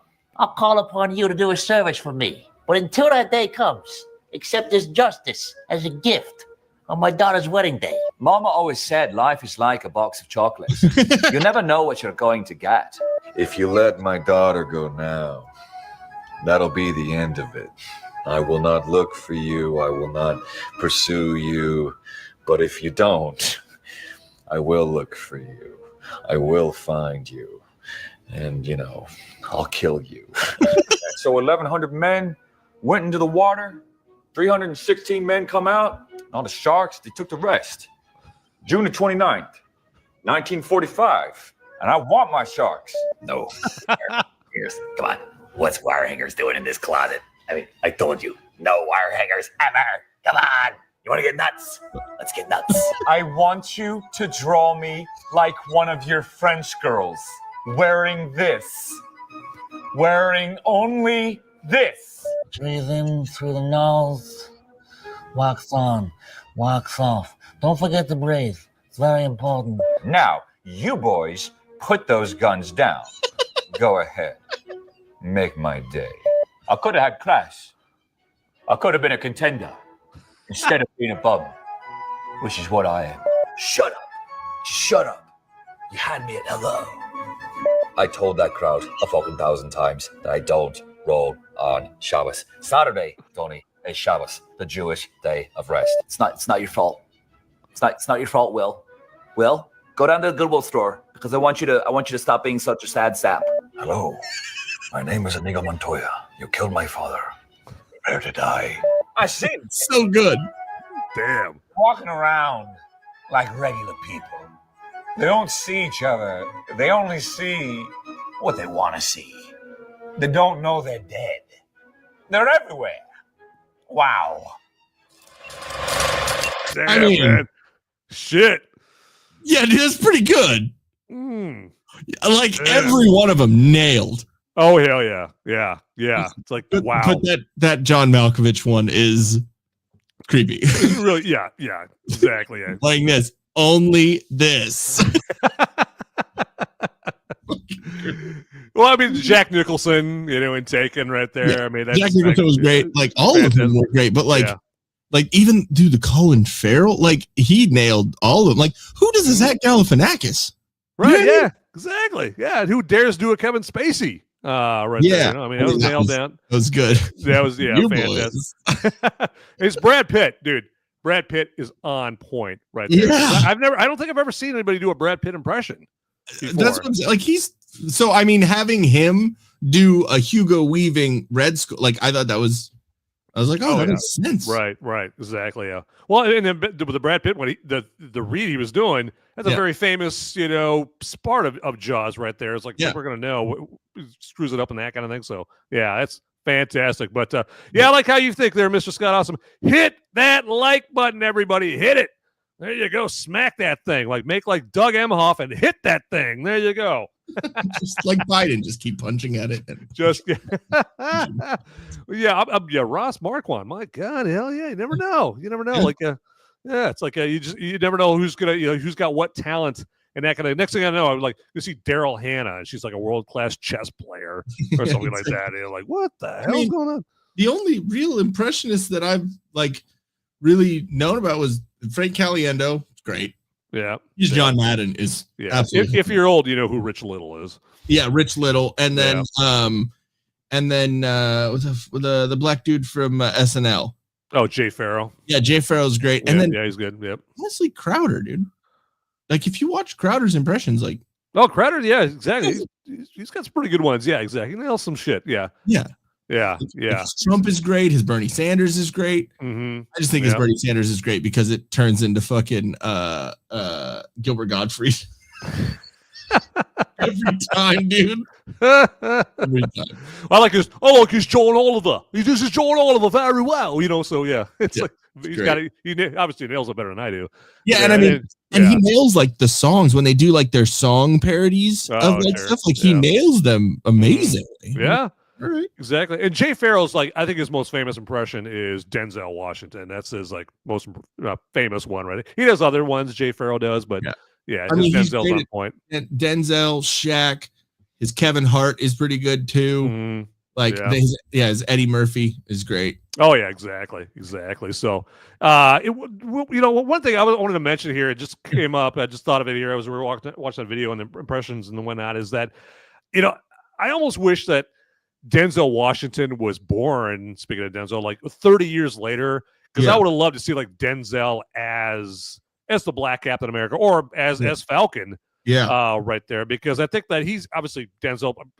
You compare Denzel with Anthony Mackie, like fuck, Denzel's gonna wipe the floor with Anthony Mackie in the acting department. Yeah, so it would have been fascinating to see somebody like Denzel Washington who is not afraid to emote. Yeah, he's not afraid to be charismatic and whatnot. Because I think that Anthony Mackie, and maybe that's the way it's written, and that probably has more to do with it. Like the reason why he's stiff is a little too stoic for me.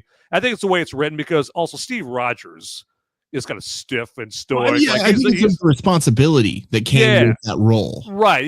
Yeah. He's kind of like he's the stiffest person in the room right there, because we even saw that in like the very first Avengers movie where Tony Stark and Steve Rogers, they're going back and forth at each other because Tony Stark is got all the witty quips, and Steve Rogers is like taking everything literally and getting on his ass. So, he's like, yeah, you're all about image, and then fucking Tony Stark's like, I'm sorry, but are you the only one in this room wearing spangly spandex? Or right, exactly. Yeah, Captain America's like, oh yeah, take off the Iron Man suit. What are you, like a billionaire, playboy, philanthropist? Exactly.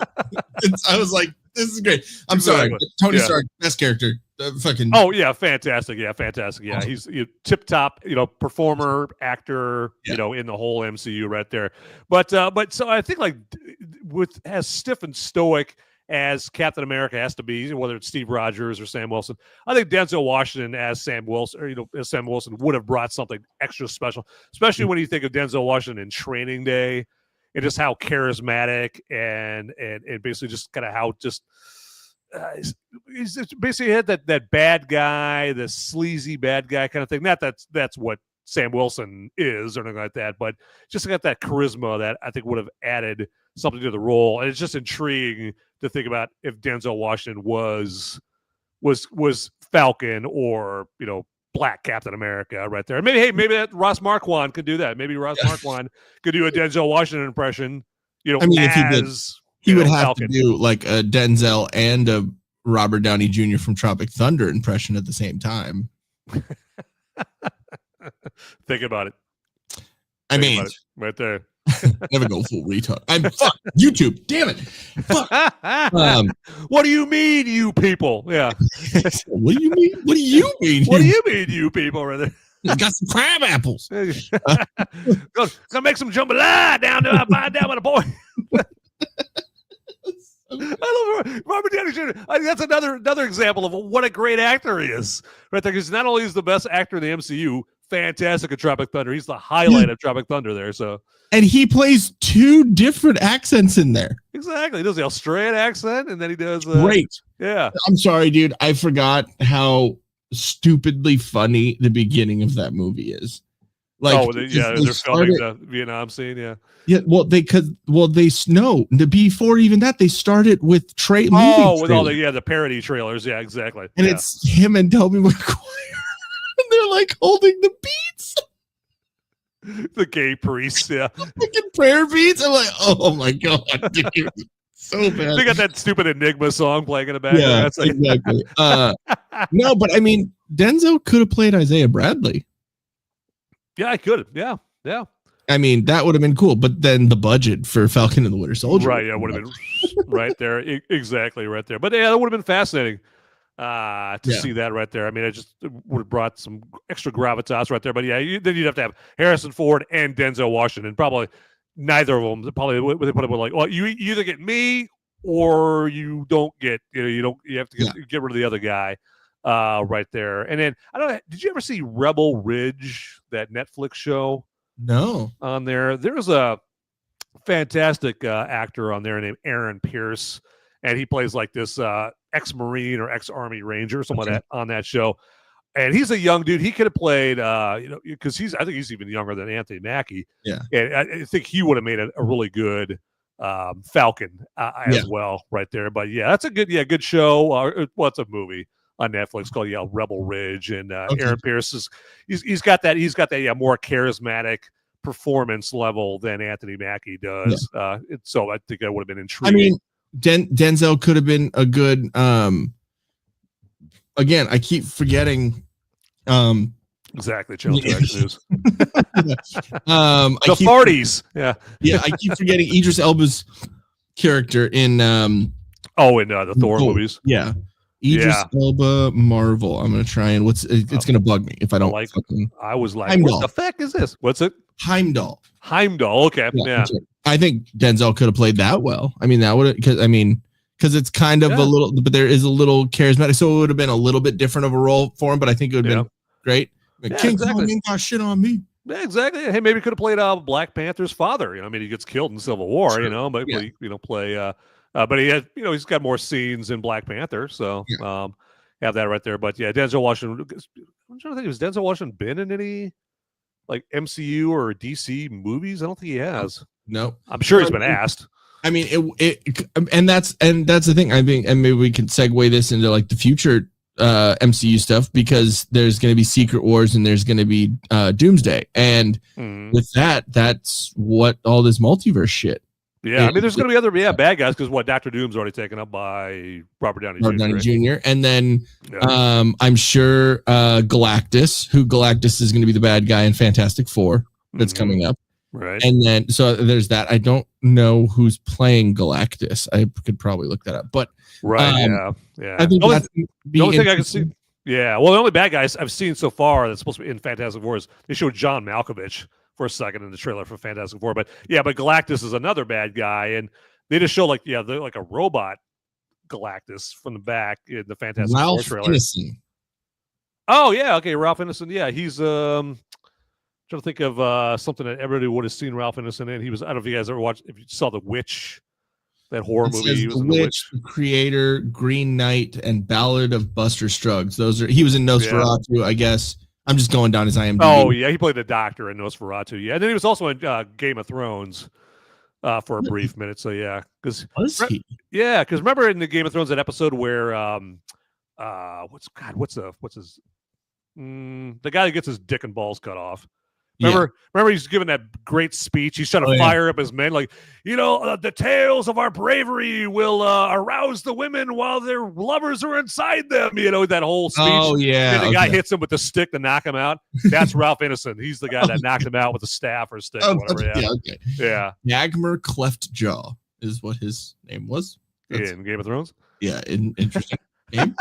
He's like Sam Elliott. Ralph Ineson has a very distinctive voice. He was already in the Guardians of the Galaxy. He was already in the MCU. He was a Ravager pilot. Oh, well, a background character. He must have been Wedge in Star Wars right there. Like, oh, he's a pilot. Wow, he's practically a starring role. And I guess he was in The Last Jedi, and Peaky Blinders. So yeah, or he was in Chernobyl, I guess, too. The TV, that was a good fucking TV show. It was a good movie, yeah, or a good show, yeah. That was awesome. Yeah. Well, because Galactus, because again, I didn't read the comics, but is Galactus a dude or is it a robot or what is it? It's not a celestial. Hold on, let me see. I'm gonna try and figure this out because. I can't. IMDb doesn't have anything on Galactus. I'm gonna look that up while we're talking about this. But oh yeah, exactly. Yeah, but yeah, no, I mean, so with since we're talking about the future stuff right there, I mean, is there like a movie come out of here in 2025 here with the Marvel and DC? Because we got Thunderbolts coming up here. We've got Fantastic Four. We've got Superman. So we got a few superhero movies coming out here in 2025. Is there one like really is on your radar? So what is let me see, Marvel future movie. I think Thunderbolts is the first one to come out of those three, and then Fantastic Four is says Thunderbolts is coming out in May 2nd, then Fantastic Four, and then the next one is Avengers Doomsday. The fuck? What? I thought Secret Wars came before. Oh, it's backwards. Interesting. I thought Doomsday came after. Who was this written? Because it still says fucking Jonathan Majors. Yeah, I don't know if you know that's not right. Secret Wars. So Secret Wars is. Oh yeah, so Secret Wars 2027. Yeah, and then Avengers Doomsday is 2026. Yeah. So I mean, and speaking of that, is the multiverse stuff, and that's what they're kind of going. I mean, Denzel Washington could play a alternate universe version of whatever. Yeah, right. Exactly. Yeah, there's gonna be plenty of opportunities. To get him in there. So yeah, because I mean, and you can sell it. Hey, Lawrence Fishburne, he's been in. Samuel L. Jackson, some of your your prestigious black actors and that kind of thing. Like how you're like yeah. I hesitated there because I don't like Denzel's not all about that, but like Morgan Freeman. Like I could hear Denzel right now, like, "Hey Van, just call me an actor. You don't call me a black actor." I can hear it already, So that's why I was like, "Okay, maybe not bring that up." But yeah, African American color. call me Nubian, damn it! There it is. There we go. There. Denzel's on his way to the. I'm gonna see if anyone's okay. Real quick, Galactus on Wikipedia, it says Galactus is a fictional character appearing in American comic books published by Marvel Comics. Formerly a mortal man, he is a cosmic entity who consumes planets to sustain his life force and serves a functional role in the upkeep of the primary Marvel continuity. He's a Fantastic Four villain. That's where he came from. It was in 1966 when he was introduced. It says Stan Lee and Jack Kirby wanted to introduce a character that broke from the archetype of standard villain. In the character's first appearance, Galactus was depicted as a godlike figure that fed by draining living planets of their energy and operated without regard to the morality or judgments of mortal beings. Well, there you go. Okay. That's crazy. Started out as a human. Yeah, I mean, I've been, and he's definitely definitely more like Silver Surfer, like that part of Marvel, which I don't know if you noticed, but Julia Garner is going to play Silver Surfer. Yeah, well, Silver Surfer's going to be a chick. What do you think about that?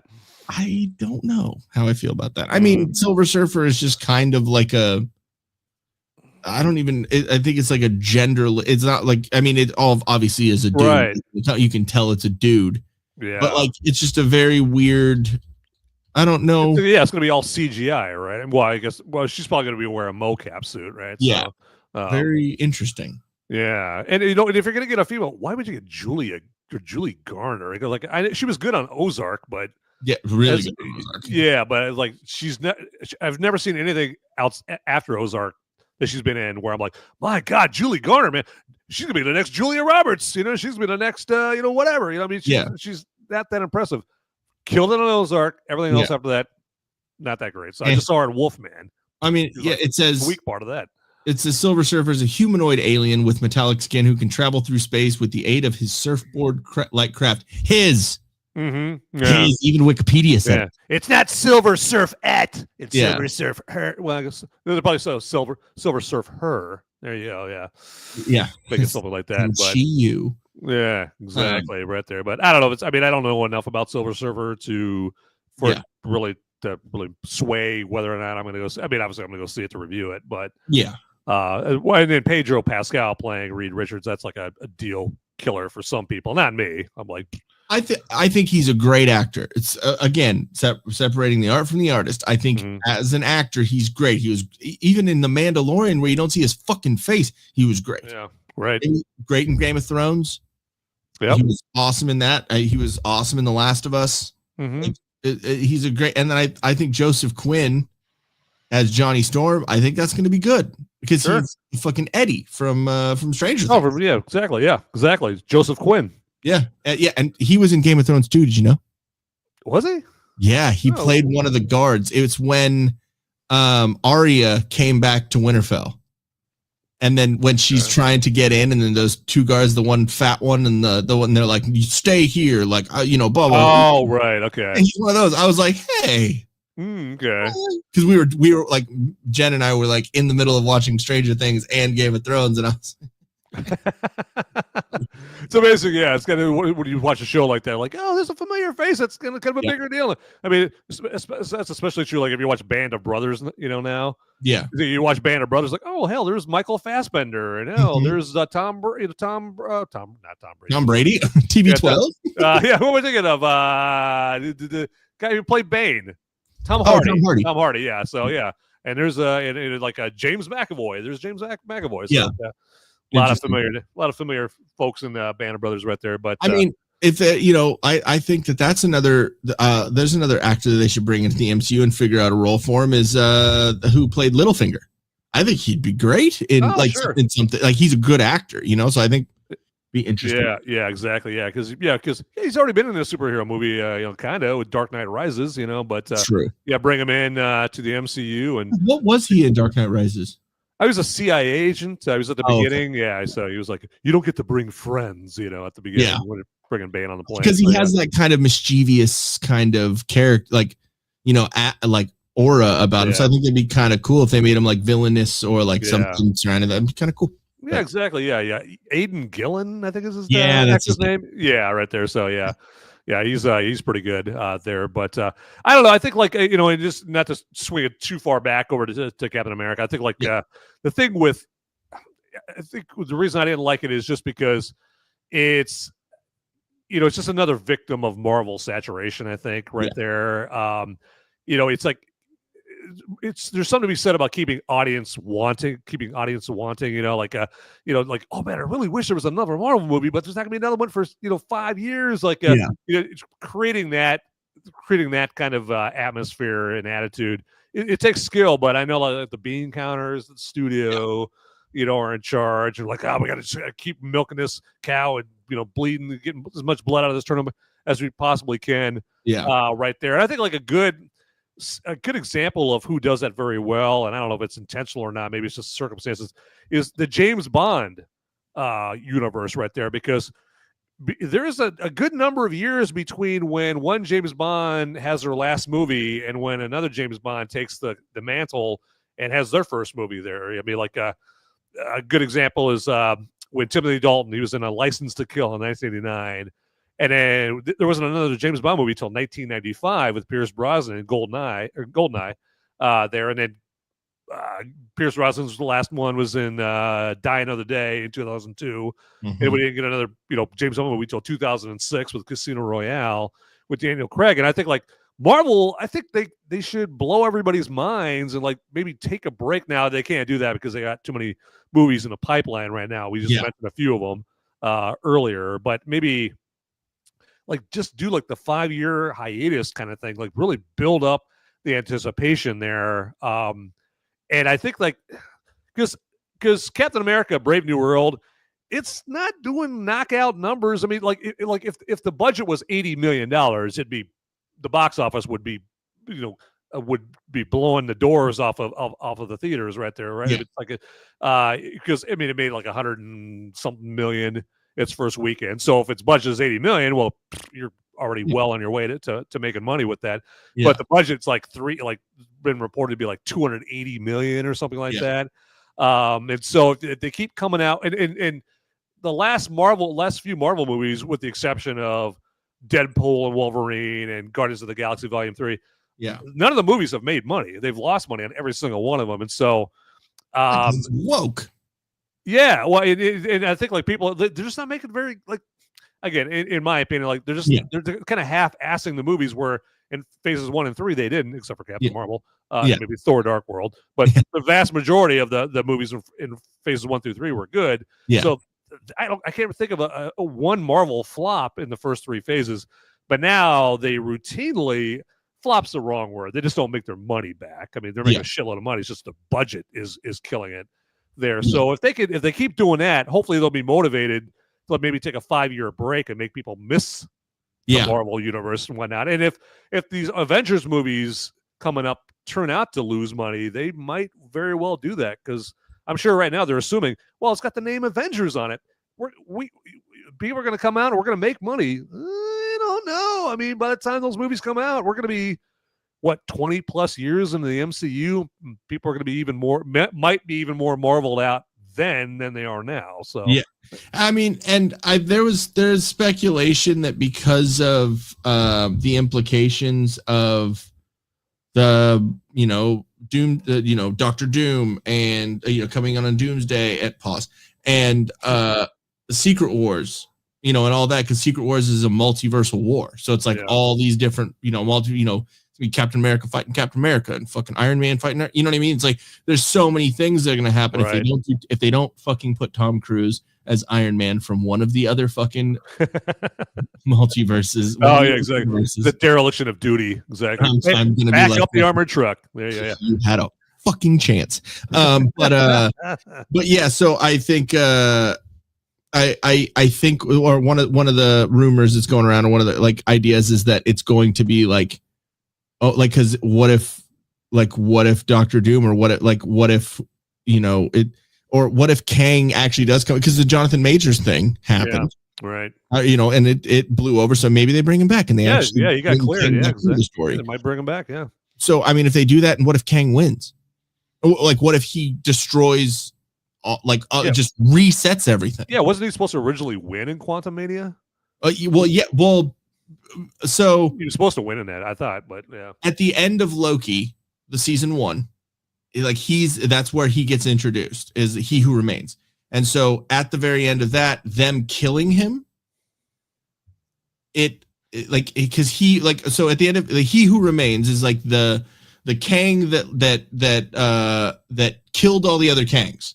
So he was the benevolent, the better, the best. Oh right, I forgot that there's a bunch of Kangs. Yeah, and that's what at the end of Ant-Man and Quantumania, and there's all of them in that the end credit scene and whatever. That's what that was supposed to be, was all of those Kangs are coming together to they were gonna build that up, because it was gonna be the Kang Dynasty is what the next Avengers was going to be before Jonathan Majors shit happened. So and that was going to be them all fighting Kang, and like because he was from all throughout history and all these different people, and actually, I think Kang, like the original Kang, was a son of Reed Richards. Okay. Like in the comics, that's the way it's written out. So, and then so he comes from good stock. You know what I mean? Like, sure, right. Smart. So he in the future he becomes Kang, and then because he's a descendant, and then goes back through time and plants himself in all these universes and whatever. Yeah. So like if Kang does come back and that's a part of the whole thing, then if Kang wins and just gets rid of everything, because that's what He Who Remains in Loki said, that he like that he ended all the different multiverses and he brought it into one timeline. Right. And that's what the TVA was for, was to branch, because they were clipping branches and pruning branches of all these timelines that were breaking off of different shit happening. So that was He Who Remains, who made the TVA to clip all the branches, to prune all the branches, so there was only one timeline, so none of this multiverse shit happened. And then once he was killed, that's what started all these different branches and different fucking universe and timelines and all that shit. And that's what started. Okay. See, that's what gets confusing for me, is because in the MCU, it seems like there's so many like ultimate bad guys, right? Okay, like there was Thanos, and there's Kang. Yeah. Then what? And I don't know where he fits in the villain hierarchy, but Sentry is going to be the main bad guy in Thunderbolts there, because he's Sentry, like he turns into the Void, and the Void can like turn everything into a black void, and then there's Doctor Doom, and I'm like, how many fucking ultimate like bad guys can there be? Like who's? Oh, and then there's the God Killer, or or the God Butcher, it's like it's just I think you could only. I mean, speaking for myself, I don't know. Maybe other people are like, oh, just the more bad guys, the better. But I'm like, how many of these ultimate, bad guys can you have, and that and who would beat who and that kind of thing. So, I mean, it's just going based off, because the comics were the exact same thing, and like Fantastic Four had their own realm of bad guys, and then Spider-Man had his, there was the fucking Sinister Six, and all of those, and so he had his like big bads and whatever, and then same with X-Men, same with Iron Man, same with Captain America, so they're all, and the only time they all came together was stuff like Civil War or Infinity Gauntlet or Secret Wars or any of that, you know what I mean? Yeah, exactly. And I think since there's so many of those bad guys, and there's so many similarities as far as action and CGI between each Marvel movie, I think that's when you got to do like what they did in Phase 1, 1 through 3 there, because what they did there is everything. All those movies were, of course, building up to Infinity War and Endgame and whatnot, and so, and then that made, even though you were seeing your 27th car chase by the time we got to Civil War, and your 39th fights, by the time we got to Infinity War and that kind of thing, they were still intriguing to watch, because you're like, oh yeah, but I've been with these characters for all these movies. This is all tied together, and I've seen these guys come up in the ranks and grow together and jive with each other and all that, and relate to each other, all this stuff, and so it made it intriguing. So I think that's what Marvel has to get back to, is they have to realize, okay, we're gonna have to keep presenting the same stuff in every movie, fights and people flying around and CGI and big shadowy bad guys. That's going to be this common theme between these movies. So we got to, we have to do what we did in the first 3 phases and really concentrate on the character building and the screenplay and that kind of thing. I think that's been the problem in 4 and phases 4 and 5, is they didn't concentrate on that, right? They kind of half-assed it, which is sad, because I'm like, if you can get 3 great phases, what's better than 3 great phases? 4 great phases, 5 great phases, 6 great phases. Yeah. So. And I mean, and I think in phases 1, 2, and 3, they did a great job of doing what you're saying with screenplay and building the characters and doing all that, and interspersing. I used a big word there. The fan service. I'm I'm mentally challenged, YouTube.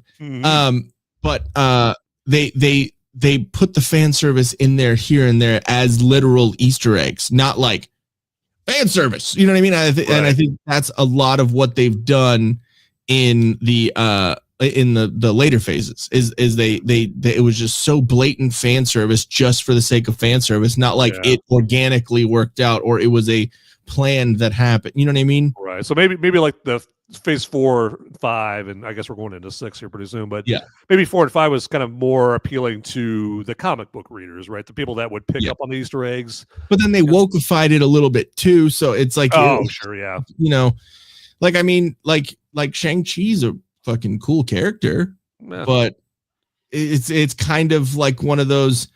I mean, if you really think about it, Guardians of the Galaxy was not a huge, like they haven't been around forever. Like they're like, I think in the 90s maybe is when they came out, 90s, early 2000s. So it's not like they've been around for a while. And like so taking a chance on that, you know, what's his fucking name who runs DC now? Oh, James Gunn. Yeah, him taking a chance and doing Guardians of the Galaxy, like that was a big. But now they're like a big name. Everybody knows. Yeah, everyone knows who Star-Lord is and Gamora. Exactly. Yep, exactly. Yeah, yeah. And I think he did great with it. I think he did great with the Guardians of the Galaxy. Like, exactly. You could tell he loved those characters. You could tell he had passion for it. You know, he's like, I want people to love these characters just as much as I did there. You know, and so it's like that's what it takes is passion. I want a director that loves it.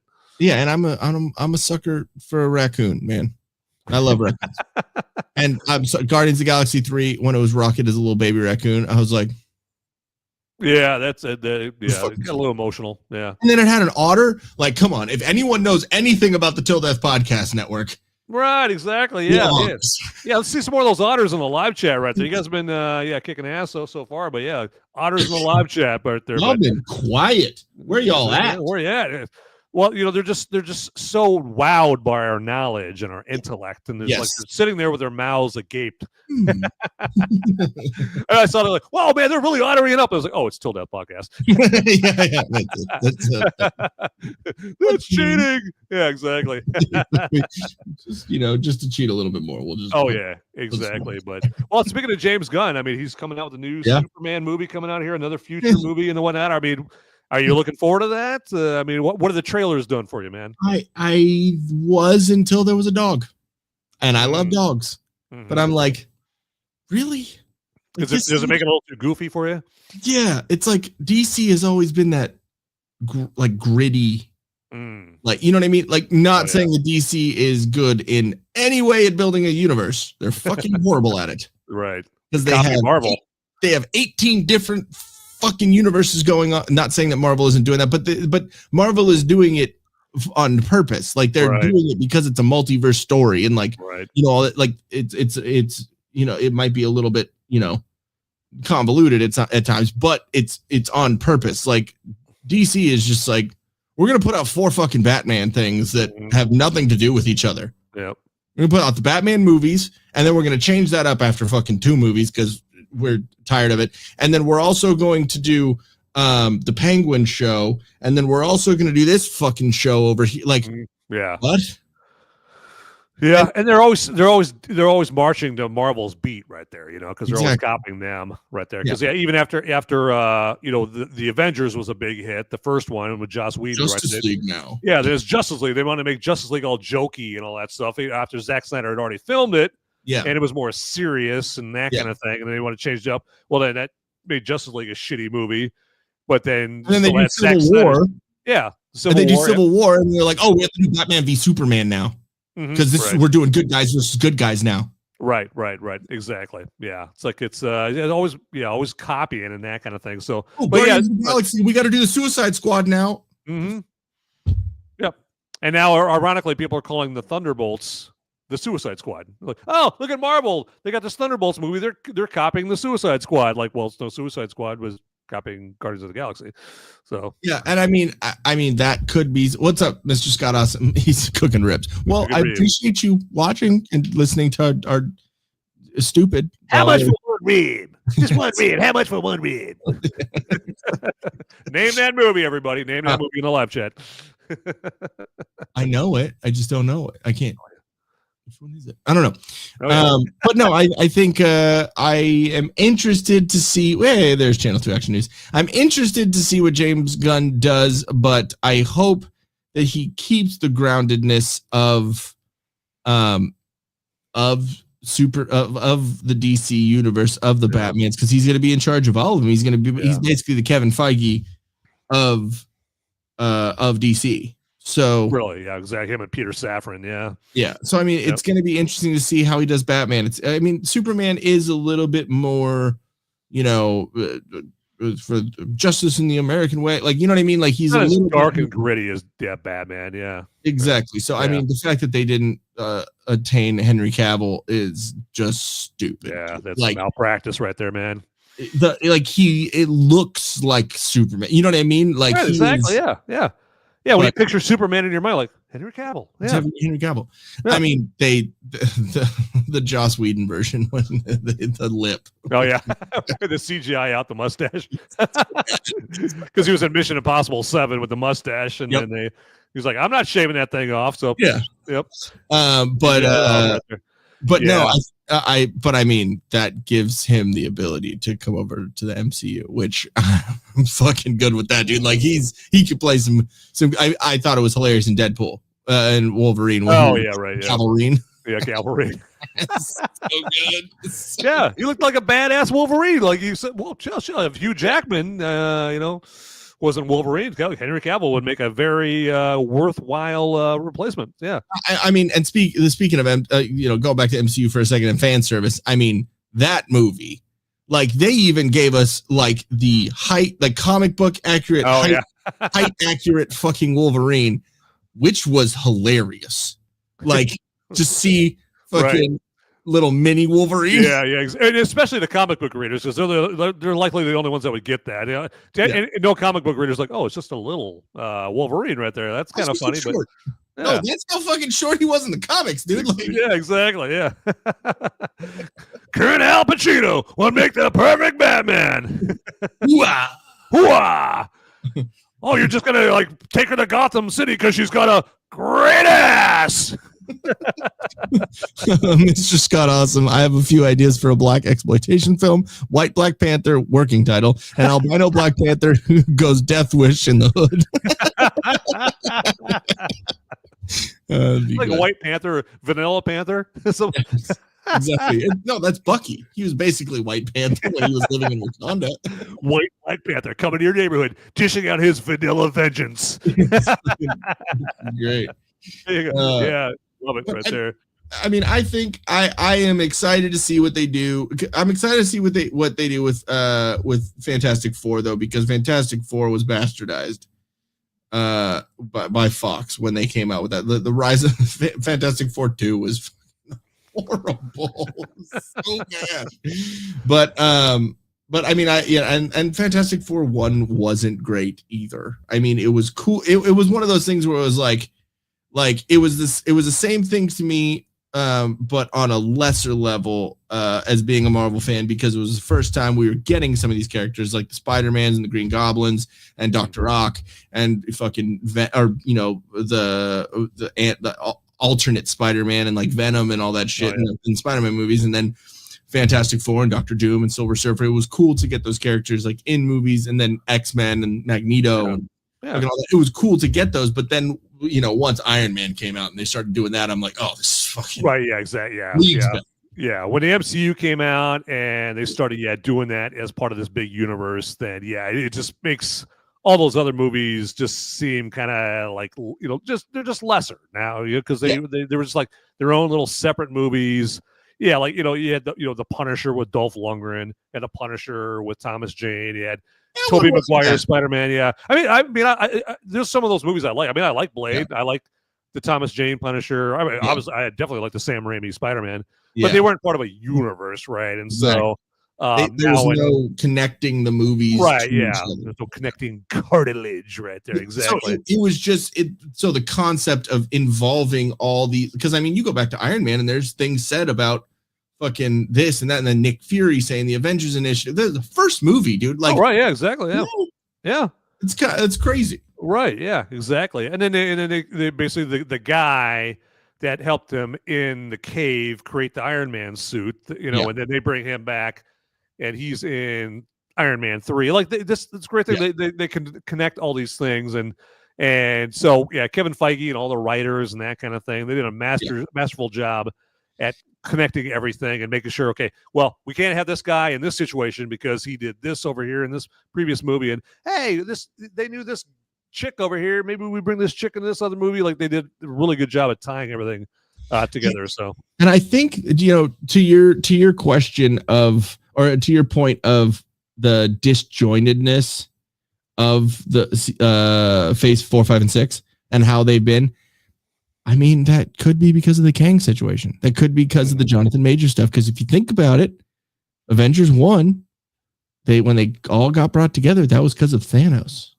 And Thanos didn't accumulate or didn't really like come in, like he wasn't in the movies. Like he did, like there were like little, end credit scenes and like little things like that. Mm-hmm. But I mean, he wasn't introduced really like as a part of the whole movie until Infinity War.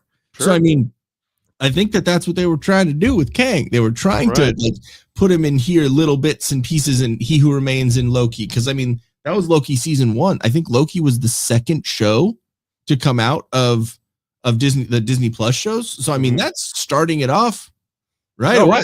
Right. Exactly. So, well, this is going to be an awkward segue here, but all I'm going to go to do the Flip City read here. Then after that, I'm going to tell you what I'm expecting with Superman or my anticipation level real quick on that. But let me tell you guys here about a great sponsor for the show here. That's Flip City Magazine. And anybody who doesn't know what Flip City Magazine is, well, just picture in your mind like Mad Magazine back in the day, Crack Magazine, funny magazines, right? Where you used to be able to flip open a Mad Magazine and like look at it and like, oh, Alfred E. Newman, you so crazy. What, me worry? Well, unfortunately, something happened in 2016, all right? Something happened, something like the election of one Donald J. Trump. And so, as you would imagine with most humor magazines, most of the writers are a bunch of woke jokes. And so the election of Mr. Trump broke their brains. And they're like, you know what? We don't have to be so funny with our magazines anymore. What we want to do is we want to get into the teaching you how to live a good woke lifestyle, young man. We want to get in that business there. So the time was needed for another magazine, another humor magazine, to draw forth the comedy sword of Excalibur from the stone. And so that magazine was Flip City Magazine. All right. But instead of hearing about that from me, let's hear straight from the Flip City source.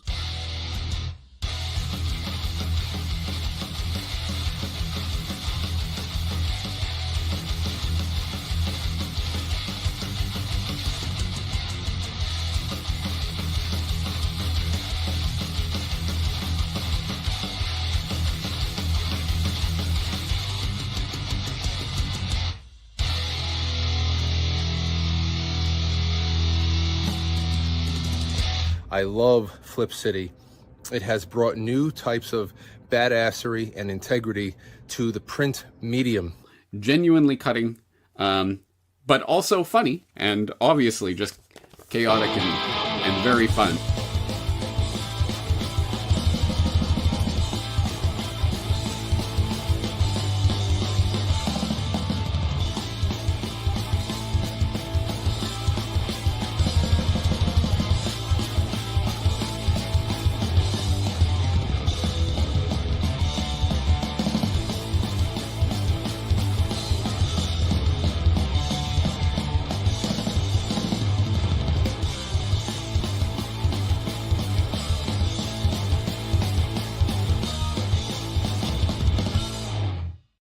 All right. So, yes, by now, I'm sure that if you don't already have a Flip City subscription, you are salivating right now. You're probably having yeah, there you go. Yeah, Ian's got that right there. Testify, brother. Testify. So, but yeah, get yourself some Flip City Magazine with the Flip City link in the description right down there.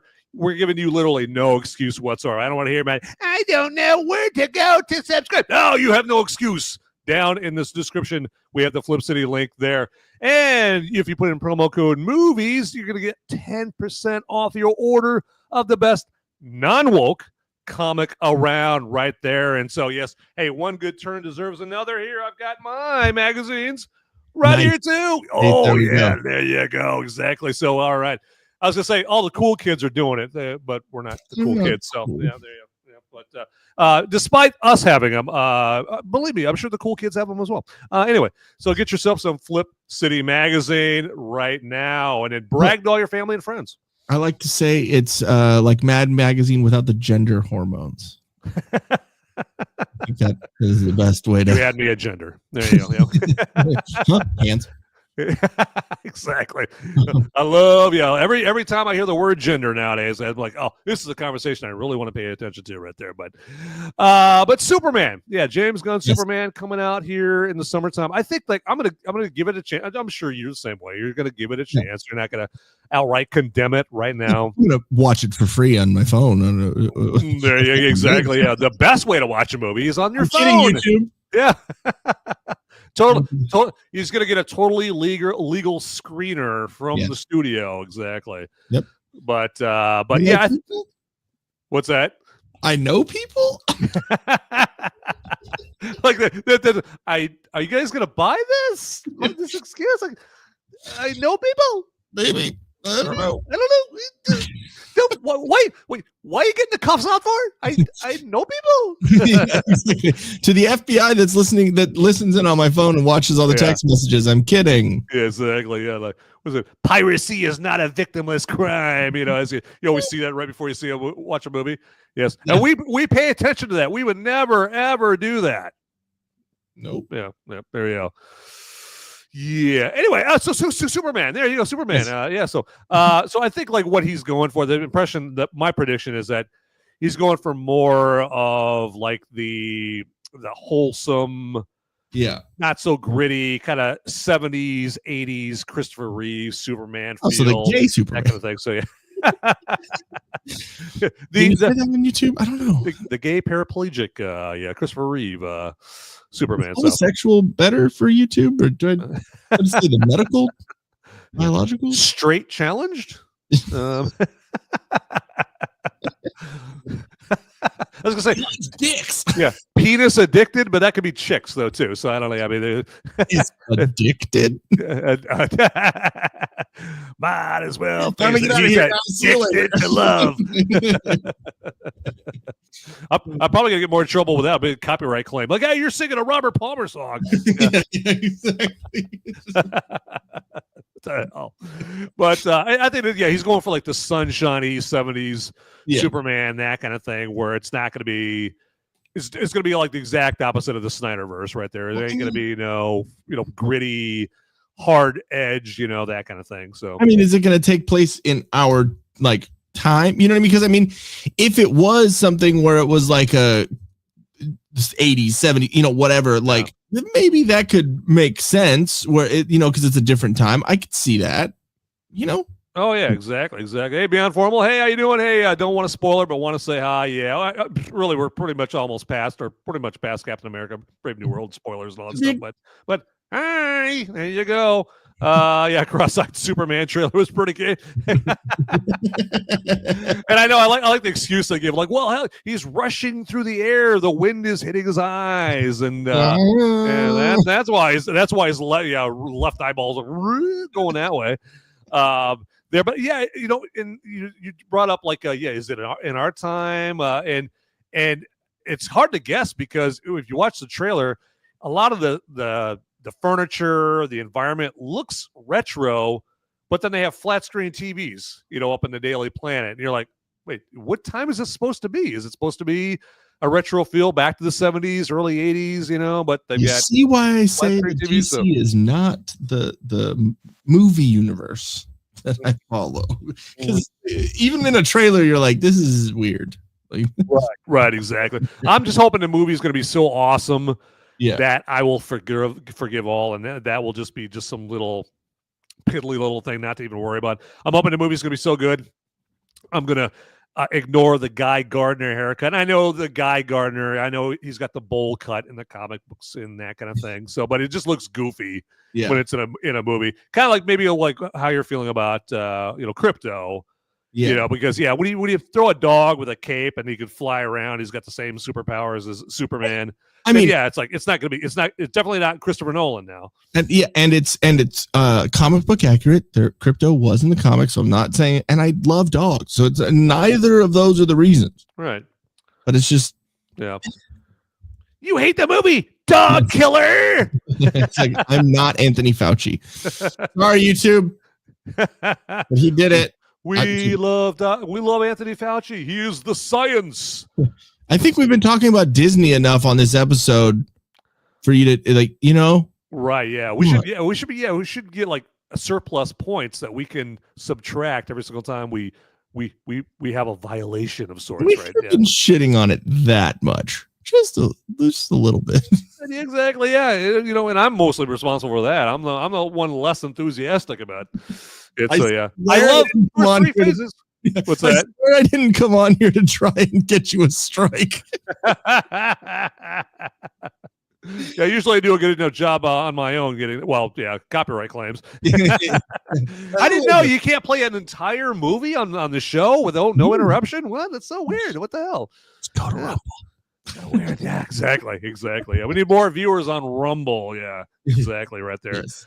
But I'm interested to see. I mean, I think that the trailer entertained me enough to where I'm like, okay, this has promise. I do like Nicholas Hoult, the guy's playing Lex Luthor. Yeah. I think that I like him as an actor. He's a pretty good actor there, so we'll see.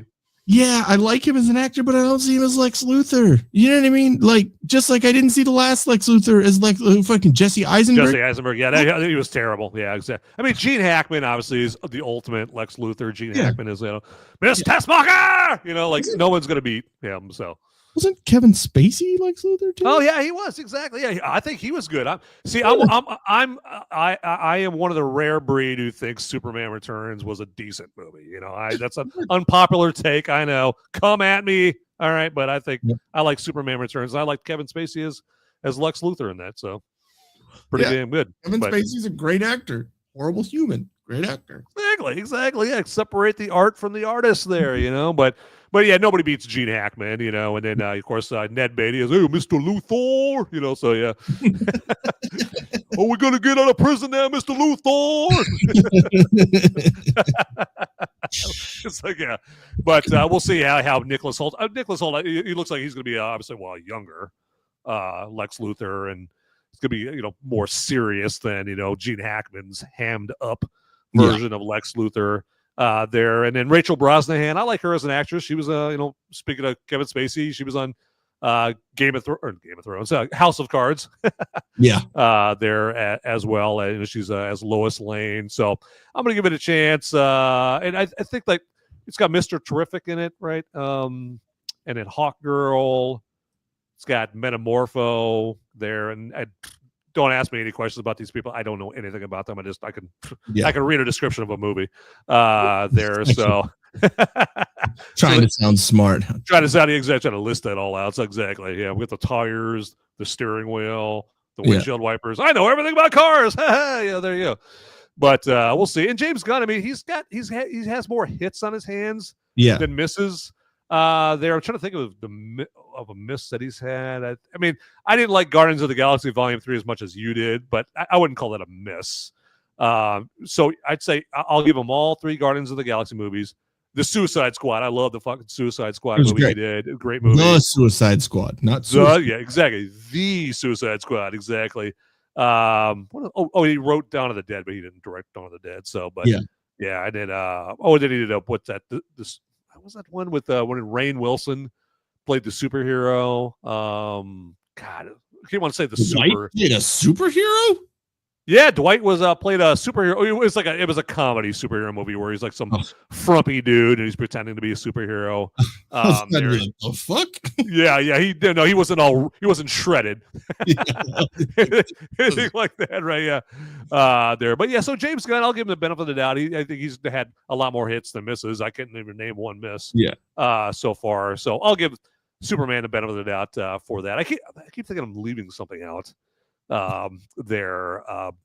I think we'll see. And I was reading up on the plot. about their, about Superman and some of the bad guys that we see in the trailer. And I was like, okay, it's kind of intriguing, that kind of thing. So I think it's going to have some intriguing points to it as far as the villains go with that. But we'll see. Yeah. I mean, DC has never been like I think Batman's cool. I think there's a couple of like cool characters in there, but it's just hasn't. To me, it just hasn't, like, I mean, obviously the Joker is a great character, and but to me, I've always been more of a Marvel person. Sure. It's just, yeah. I mean, I'm trying to think of the only DC movies that I've liked. I mean, I liked Wonder Woman. Didn't like the second one. Yeah. I liked the first Aquaman. Yeah. And then, I mean, dude, the fact that, I mean, I will give it to what's his face, that he made the gayest character like kind of cool. Oh, Jason Momoa. Yeah. Like, you know what I mean? Like, yeah, because he turned him into a rock singer, right? He's like, yeah, everybody, like he's kind of like a rock star / surfer. He kind of gave him that kind of vibe about him. But I mean, Aquaman is like not a cool character. Yeah, if you see him in the comic books, he's like, he's super. He's very ambiguously gay. Yeah, I was gonna say it's a super ambiguous gay. Ambiguously gay Aquaman. Ambiguously gay Aquaman. Hey, that's really great. And then the Suicide Squad, another DC movie that I like. So, and then I like the soundtrack to Man of Steel. I like the Hans Zimmer soundtrack, but that's never a good thing when the soundtrack to the movie is better than the actual movie. So, so I like the soundtrack and I like Henry Cavill as Superman. The movie itself, so yeah. And I mean, even like the Flash is a cool character, and the Flash TV show the Flash TV show and Arrow, the Green Arrow or what, like those were actually not bad. I mean, they were, cheeseball because they're on TV and they're on the fucking WB or CW or whatever, but they're not bad characters. I like exactly. Oh, and then the Snyder cut of Justice League. That's a fucking great. I love that movie, even though it's 7 hours long, but it's good. It's great. It takes a little bit. Like Mr. Scott. I was also thinking a sequel to The Last Dragon, Bruce Leroy's relation. Yeah, to save Toronto from the evil Justin Castro and Ye in Hugo Boss attire. Wow, it's a lot to take in, man. If you can get that green lit, you deserve to make it. Pause. Yeah, Aquaman is not a good character. Ian, who looks like Aquaman. Hey, well, thank you. You're saying you look super gay? What? but the Jason Momoa version, not the old DC, not the blonde-haired, orange and green. Yeah. Where do you see orange and green ever? Oh, right. I guess the Miami. Didn't Family Guy do like a take on Aquaman where they were making fun of Aquaman? Like he basically all the fish were bossing him around or something. Yep. Fantastic right there. So but Superman, I'm looking forward to that one. Or I'll give it its chance. Fantastic Four, that one. It's like we'll see. I mean, I'm hoping because it looks like it's kind of trying to do the same thing that they did with X-Men when they did X-Men First Class and they went back to the 60s and trying to do that retro thing. Yeah. And I love X-Men First Class. It was a first class movie. And so, Fantastic Four, maybe it'll still have that same vibe. It's not going to have that same kind of edgy, rough around the edges kind of vibe that X-Men First Class had. It looks like it's more wholesome and family and that kind of thing. But, I don't have a problem with that. I'm not so jaded. I can't get into something like that there. But I like the chick on it was whoever plays Sue Storm. She's Vanessa Kirby. She's pretty good. Yeah. And Joseph Quinn. Yeah, like you said, he's Eddie. And then the one who plays the Thing, he's pretty good in a couple of things too. Yeah, because I just learned today he's in that show The Bear, and I haven't seen one episode of The Bear. I need to watch it. He's in that movie, but I'd never seen that guy ever before in my life. Pedro Pascal, obviously we all know who he is, but he was in The Punisher. The guy who plays the Thing? Yeah. He was the guy behind the computer. The guy who the nerdy dude. Yeah. Oh, okay, right, yeah. The guy was banging his wife in the bathroom when they reunited there, so yeah. Exactly. That's not the only scene I recall from the show, yeah. What's that?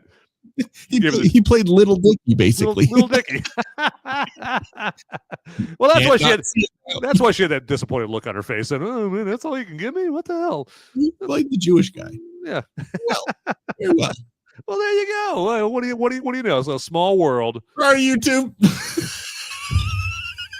That should be the title of this episode. Sorry. I looked on YouTube. They already have a skull and crossbones over our episode already. So yeah, thanks. Appreciate that. So yeah, and here I thought YouTube was like, lax and had a sense of humor, but apparently not. So Nope. not at all. But yeah, we'll see. Yeah, Fantastic Four. I'm kind of curious to see who Fantastic Four is being directed by right there, because sometimes that makes a big difference. Matt Shackman. Okay. I think he has something to do with that Bear show. I think he created that Bear show. He was the director of WandaVision. He did 2 episodes of Game of Thrones, 43 episodes of It's Always Sunny in Philadelphia. Oh, okay. So it's gonna have some funniness, and then with Game of Thrones might have some grittiness. And then WandaVision, I mean, obviously he has something to do with Marvel, so he knows that's one thing that is a big deal to me too, is like, since there's so much source material, since there's so much so much lore with the comics, like, you got to get someone who like cares about the lore, cares about the whole story and what's going on, instead of just like, oh, we just got this fucking guy, Right.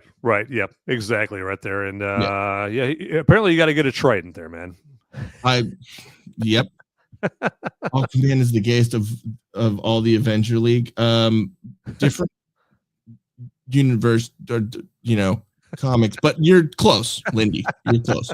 Don't rate anything, please. Sound like the chicks are like, so how many points is a home run in football? So yeah. I don't know. I don't get it. I have no idea. What the hell? My God. Okay, there was a funny that we played last night that it wasn't funny, but it was funny because of the reaction. I knew Casey would fucking be ragingly mad, because I was too. It's wife saying, "Oh, my husband's a musician, and I'm just gonna go and straighten out all of his tuning. I'm straightening everything out for him." So she went through all of his guitars and basses and straightened the tuning knobs out. And because you tune and they're not all straight, they're in tune. So straightened out all the knobs, went to all of his amp settings and turned them all the same. Oh, and then she said, his guitar is dirty. I'm going to clean it. And then put a Les Paul in the bathtub. Oh my God. Dude, murder thoughts. Complete murder thoughts, dude. It's like he's heading out to the store. He's like buying a lime and a shovel and rope, and it's like I just want to go to my wife and be like, wife, if you ever want to be on the bad part of a true crime story, do that. Because I'm kidding, YouTube. Yeah. You really want to test that whole till death do us part, don't you? Yeah. Exactly. It'll be one of us. Yeah. Till death, or you fuck around with all my music equipment and accoutrements. Do we part? Yeah, exactly. Was Aquaman ever look at something? Wow. Just sit right back and you'll hear a tale of a dude sucking dick. And it's gonna be you that gets exactly. I say all this shit and I'm like, damn it. He didn't want any of the women. Now he's the professor's trick. That's what he said. Yeah, that's what I said. Yeah, there you go. Well, we're gonna go down like Aquaman. He must also go down in flames. So, well, hey, maybe I could get him back with the movie military moment. Maybe with a little patriotism. Yeah, I could do that right there. So YouTube, I'm going to try to buy my way out with some patriotism right here. But the movie that's gonna be worse. Yeah, exactly. Banned. Well, I'll have to make sure it's the honoree is not in the Navy right there. It's like, oh, you're going for the gay Navy thing right there. You're trying to make fun of gay people again there? What the hell? So, yeah. The movie military moment. What is it? Just in case we have some newbies here. Well, the movie military moment is my favorite segment of every Movies Merica spoiler warning show, and that's because it's my chance that I give to myself to pay homage, to pay tribute to a recipient of the Congressional Medal of Honor. And I basically do that because I'm ex-military myself. I'm like patriotic, no apologies whatsoever. So I love the movie military moment. But now what you might be asking is, well, what's the connection between movies and the military? Well, I shall tell you, good friends. So as you would imagine, if you are the recipient of a Congressional Medal of Honor, you didn't get it for being the best booger eater, on the base, or being the best letter sorter at the base post office, right?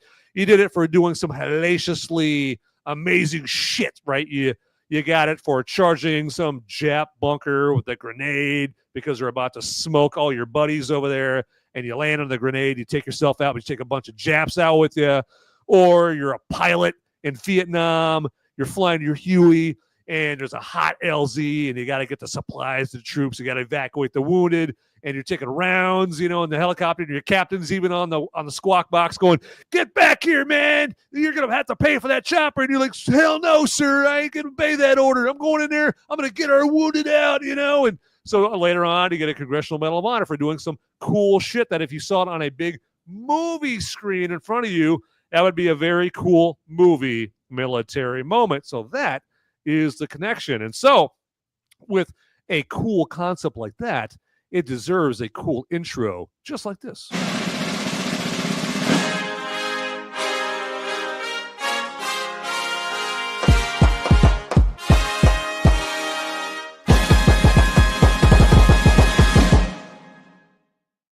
All right. So, yeah. And the other guy on the screen right there, he created that intro. So there you go. Give it up for him right there. Go to tilde.to/tilde studio. See if you need any help. Ask your doctor if Tilde Studios is right for you. It's spooked. Side effects may include swollen balls. Exactly. Microplastics. Yeah, exactly. May put 25 pounds of plastic in your brain. So every great Congressional Medal of Honor, every great movie military moment honoree deserves some sweet, sweet music, okay? Because I'm about to tell you all about a great honoree for the movie military moment. And that is one First Lieutenant George Price Hayes that fought in World War I. And so let's learn more about First Lieutenant George Price Hayes, shall we? Let's do it. But he's got to have a soundtrack, so here we go.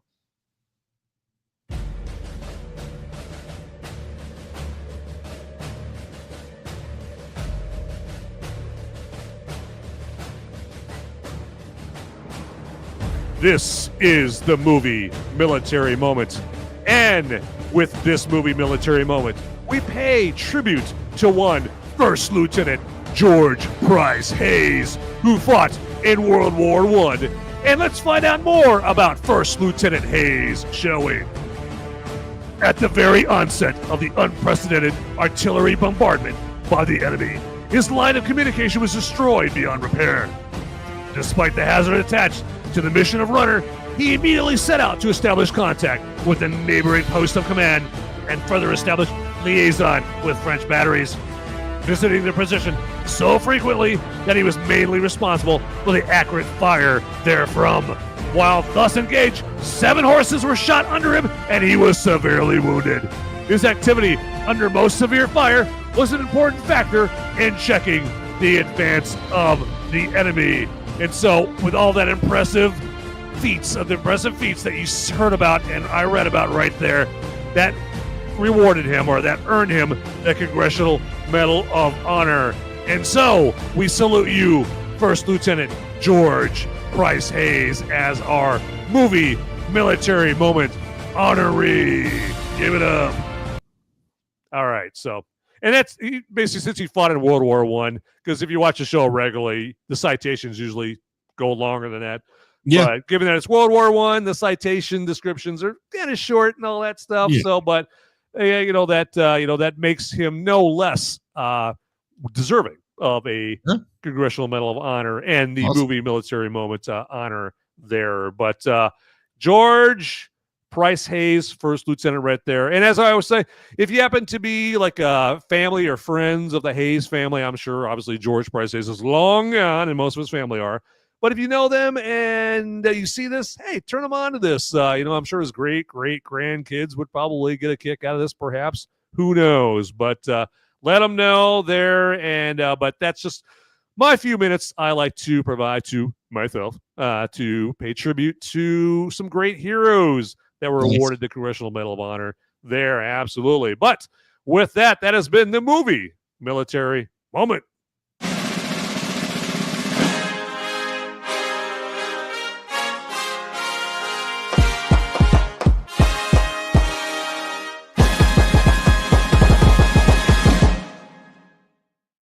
All right. You want to go in and list right now, don't you? Yes. Right now, totally.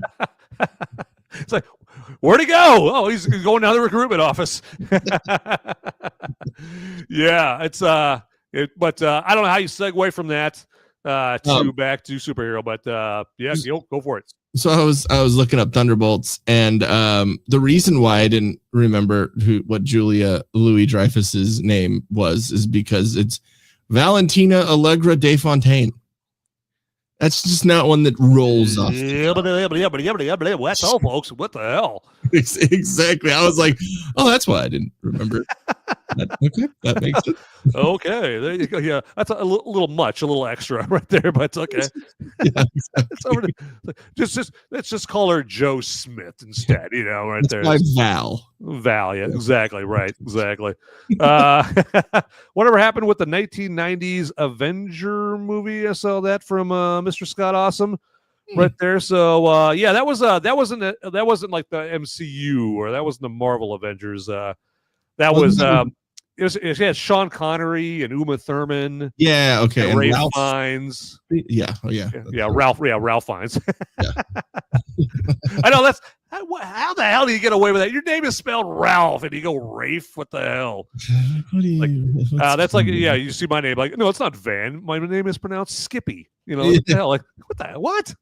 Yeah, exactly. But or any of those Irish fucking names, like Siobhan is like Sioban. Like, yeah, right. Yeah, you got the S right, kind of. Exactly. Or Saoirse Ronan, the actress Saoirse Ronan. You look at her first name, it's Sairose. So you're like, say Rose? No, it's Shirsa. Where the hell did you get Shirsa from that? Yeah. Okay. All right, there you go. But yeah, Mr. Scott Awesome. I think that was like an English kind of tale that they told in that movie or whatever. And that I'm looking it up right now, but yeah, I don't know if it came out like from a Sir Arthur Conan Doyle novel, but yeah, I didn't have anything to do with the Marvel and whatnot. So I don't know.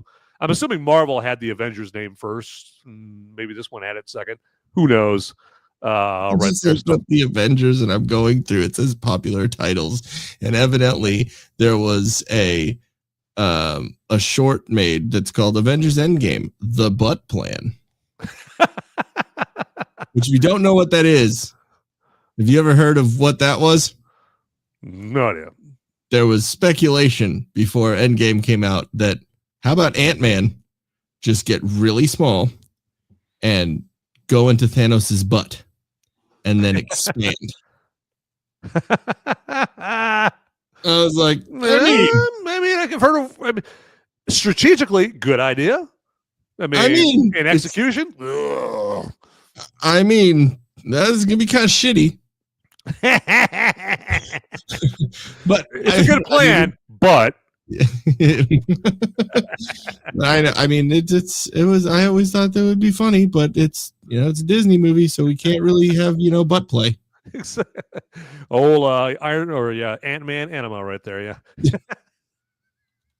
That's what you can call the movie. Ant-Man : Anima. It's just Ant-Man and then the colon, and that's it. And they're like, why is there no? Wait for it. light bulb. It's fucking great. I wasn't even planning that. So yeah. Colon enema. That's good. I like that. We go, Ant-Man enema, and then the main bad guy is Captain Colon.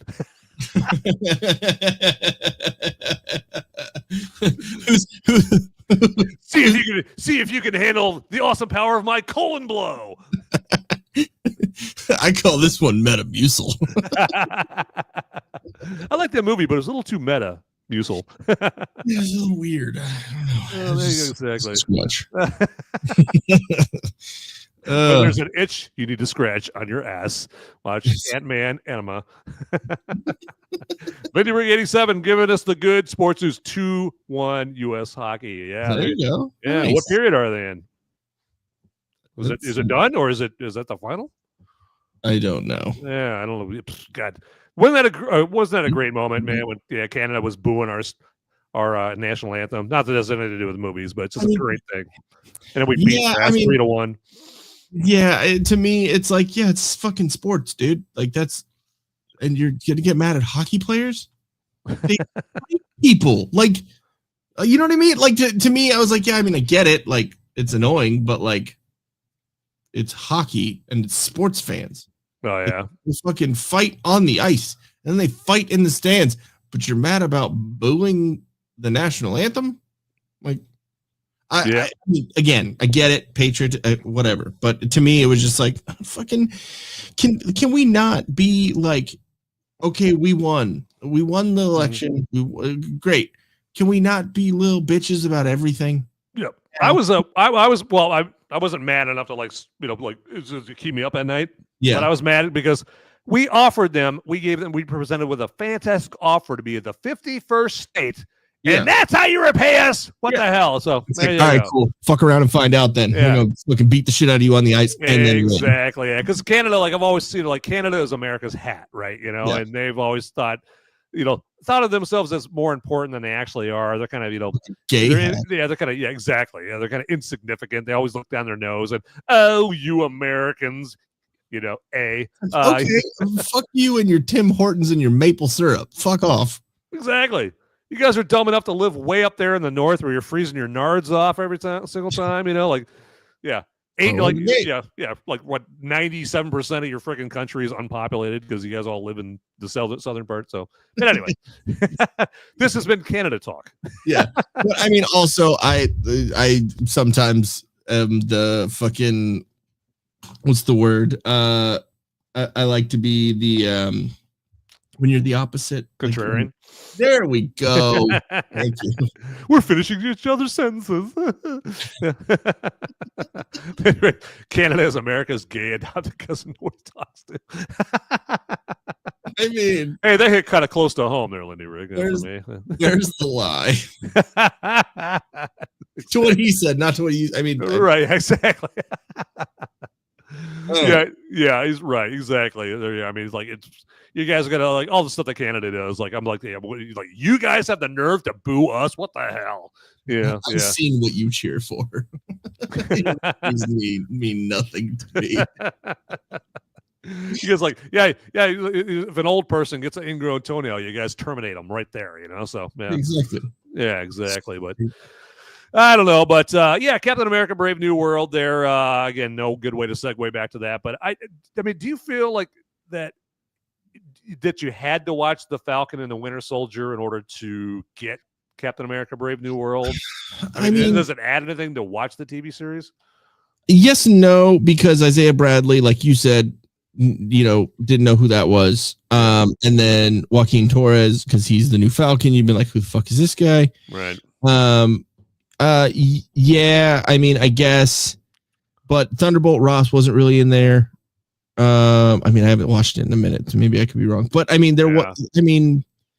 it does provide some story elements, so yeah, I guess. But I mean, I don't think you have to. I mean, I, as being a Marvel nerd, would say watch all of it. Yeah, right, yeah. So.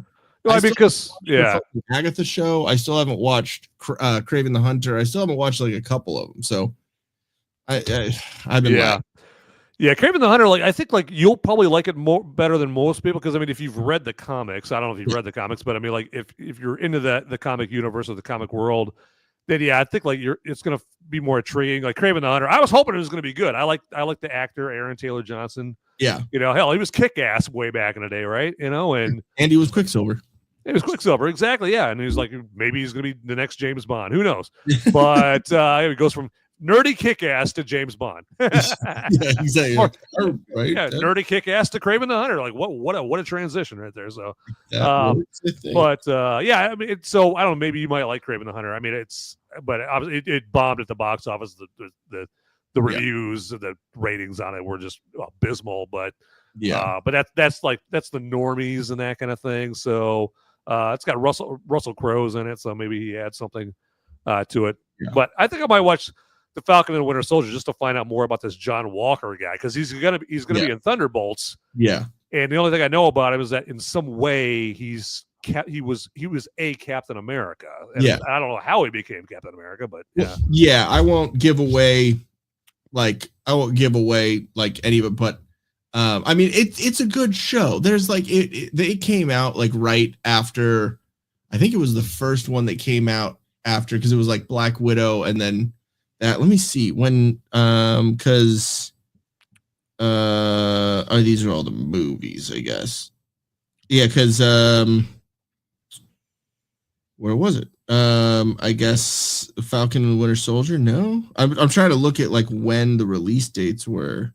Oh yeah, because I know it came out like 3 years ago, something like that, 3 or 4 years ago. I mean, it wasn't last week, so yeah. Okay, so Falcon and the Winter Soldier. That's not that's timeline. That's I know it's in a little trivia. Kurt Russell's kid plays John Walker, Wyatt Russell. So Kurt Russell's kid. So yeah. Kurt Russell was another one of those big bads. Oh yeah, exactly. Yeah, he's the Ego in Guardians of the Galaxy Volume 2. Exactly. Yeah, that's great. So yeah, I mean, Marvel, they do get premier legendary actors. I mean, that was the latest one they got is Harrison Ford there, and so that was kind of surreal to see him play another American president after we saw him in Air Force One. Get off my plane. So yeah. Exactly. But I mean, I think that this movie was good enough to hope that you know what I mean, like because they've been putting out some not great movies. Right, but this was good enough for me to be like, okay, maybe they're going to be like gearing up for the new Avengers movies. Maybe they're going to do something, in a positive direction. Yeah, maybe they're going to come up with something worthy of Anthony Mackie as Captain America. Because when Captain America, the first Avenger came out, I think they did a fantastic job at introducing the world in a spectacular way to Chris Evans playing Captain America. Yeah. And I was like, well, there you go, man. He's a tour de force as Captain America. Chris Evans, dude, nailed it. Okay, I can't wait for another Captain America movie now. I don't get the same.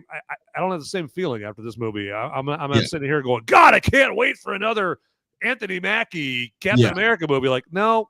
I can wait, and I can wait a very, very long time. So, and again, like I was saying, I think that the change in his demeanor in this one as compared to other ones, I think does have a lot to do with the writing and the directing.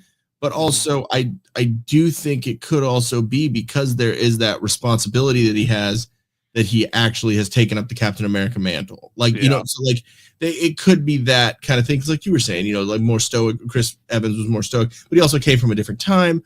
So it could be, that as well. But I think with that responsibility of being Captain America now, that might play into it a little bit. Right. Exactly. Yeah, exactly.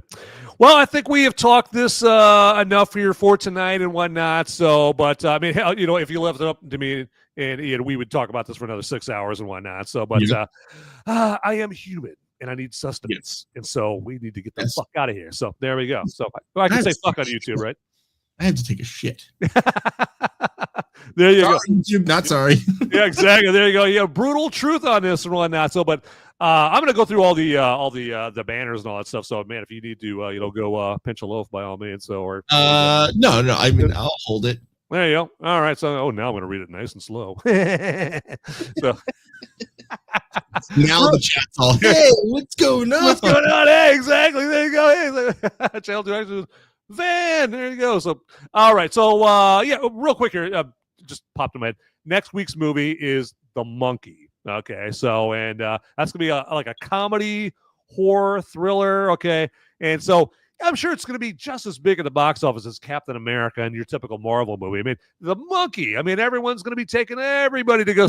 Probably not. So, and I'm probably not going to be able to get Ian to come to the show next Thursday and talk about The Monkey. So, probably not going to happen. But that's the movie for next week. Sue me. All right. There you go. So, I mean, that's my. All I know is The Monkey better have Peter Gabriel in that sucker. Oh, I know. Better have. Well, we know it's not going to have George Michael. Do you love black people? I'm done. Sorry. I'm done. All right. So let's get right into this here with some great websites you should check out here. And not just check out once, but save them as a favorite or a bookmark right there. And the very first one at the top of the docket is solo.to/moviesmerica. And you might be asking yourself, why in the wide world of sports would I want to go there? Well, that's where you would go for all the links that have to do with this guy right here. Yes, Movies Merica. Okay. It's got my X links and Critic List link and Facebook link and all the links. All right. My Jimmy D sausage links, all the links there at solo.to/movies Merica. You're always going with gay stuff, man. What the hell? There you go. Exactly. Homo. I do my own video clips, even though I have the video clip on here. I'm just too lazy to hit the button. Homo. Yeah, go. Thank you very much. There you go. I got you.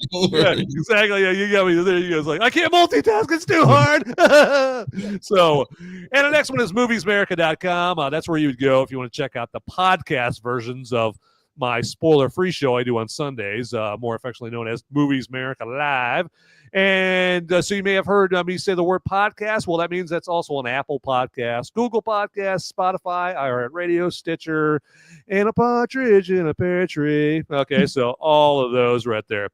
And then I'm on the social medias. Yes, Al Gore let me on his worldwide interweb. So fuck you, Al Gore. And I'm on X and Instagram and Gab and Facebook and Friendster and MySpace and Grindr and I mean yeah, so there you go. Yeah, OnlyFans right there. Check it out. Yeah. All right, so yeah, check me out. And at Movies Merica is the handle for all those locations. Not going to skip that one. Merch store. We're not going to skip that one because you should not skip the merch store. So you should get yourself some sweet Movies Merica merch down there, or merch for any of our other shows on the Till Death Podcast Network right there. So maybe you get a there you go. Yeah, get yourself right there. Put that and you can put in promo code movies for free shipping right there. So take that, Bezos. We're coming for you. All right. So I'm trying to help in the background. Sorry. I'm trying to help there. I'm going to try to do this. So yes, God bless you. God bless you. Yeah, like they say in the South. Hey, yeah, bless your heart. It really means you're an idiot. I know I am dumb. I am very dumb. There you go. Exactly. So, and then we've got Till Death Studios. Solo.to/Till Death Pod Network. That's where you would go for all the links that have to do with anything on the Till Death Podcast Network right there. So it's got everything there at your fingertips right there for links for that right there. And then you heard this mentioned a little while ago, but here we need to give it its full due. Solo.to/Till Death Studios. And that's where you would go if you are a creative, all right? If you're a creative genius like we are, all right? And you got a show and you're like, man, my show, it puts me to sleep. It's so yawn-worthy. It needs a little flair like an Office Space. Well, we've got just a solution for you. Solo.to/Till Death Studios. Go there, and the guy right there that looks like Aquaman, he will hook you up with cool shit like you saw the movie Military Moment intro. You can hook you up with cool shit like that. You got the overlays up at the very top, the background right there, all kinds of stuff to spruce up your show so that it goes from being a zero to a hero. There you go. speaking of all of this, I do audio production as well and engineering. So if you need an album done or you need some mixing done or any of that, just let me know. There you go. Exactly. What can this guy not do? Exactly. Well, Except for shave. Yeah, that's not happening. Not gonna happen right there. So, and hey, I guess we'll give our friend man Sean some flowers right there. Solo.to/I'm Sean Cav. Check out that for all the links to our good buddy Sean there. He's got music content. He's a bass guitarist, and the dude's an author. All right, there you go. Tom Clancy. All right. You bow at the feet of Sean there as far as the writing goes right there. More like a Danielle Steele, a Virginia Woolf. Dr. Seuss. Exactly. Fauci. Yeah, Sean, he's like a poor man's Dr. Seuss. So yeah, there you go. Now you're not going to want to go to solo.to/I'm Sean Cap. Oh, can we rewind the last 15 seconds if we're going to say any of that? Where's the fucking skip And then solo.to/the whiskey capitalist right there.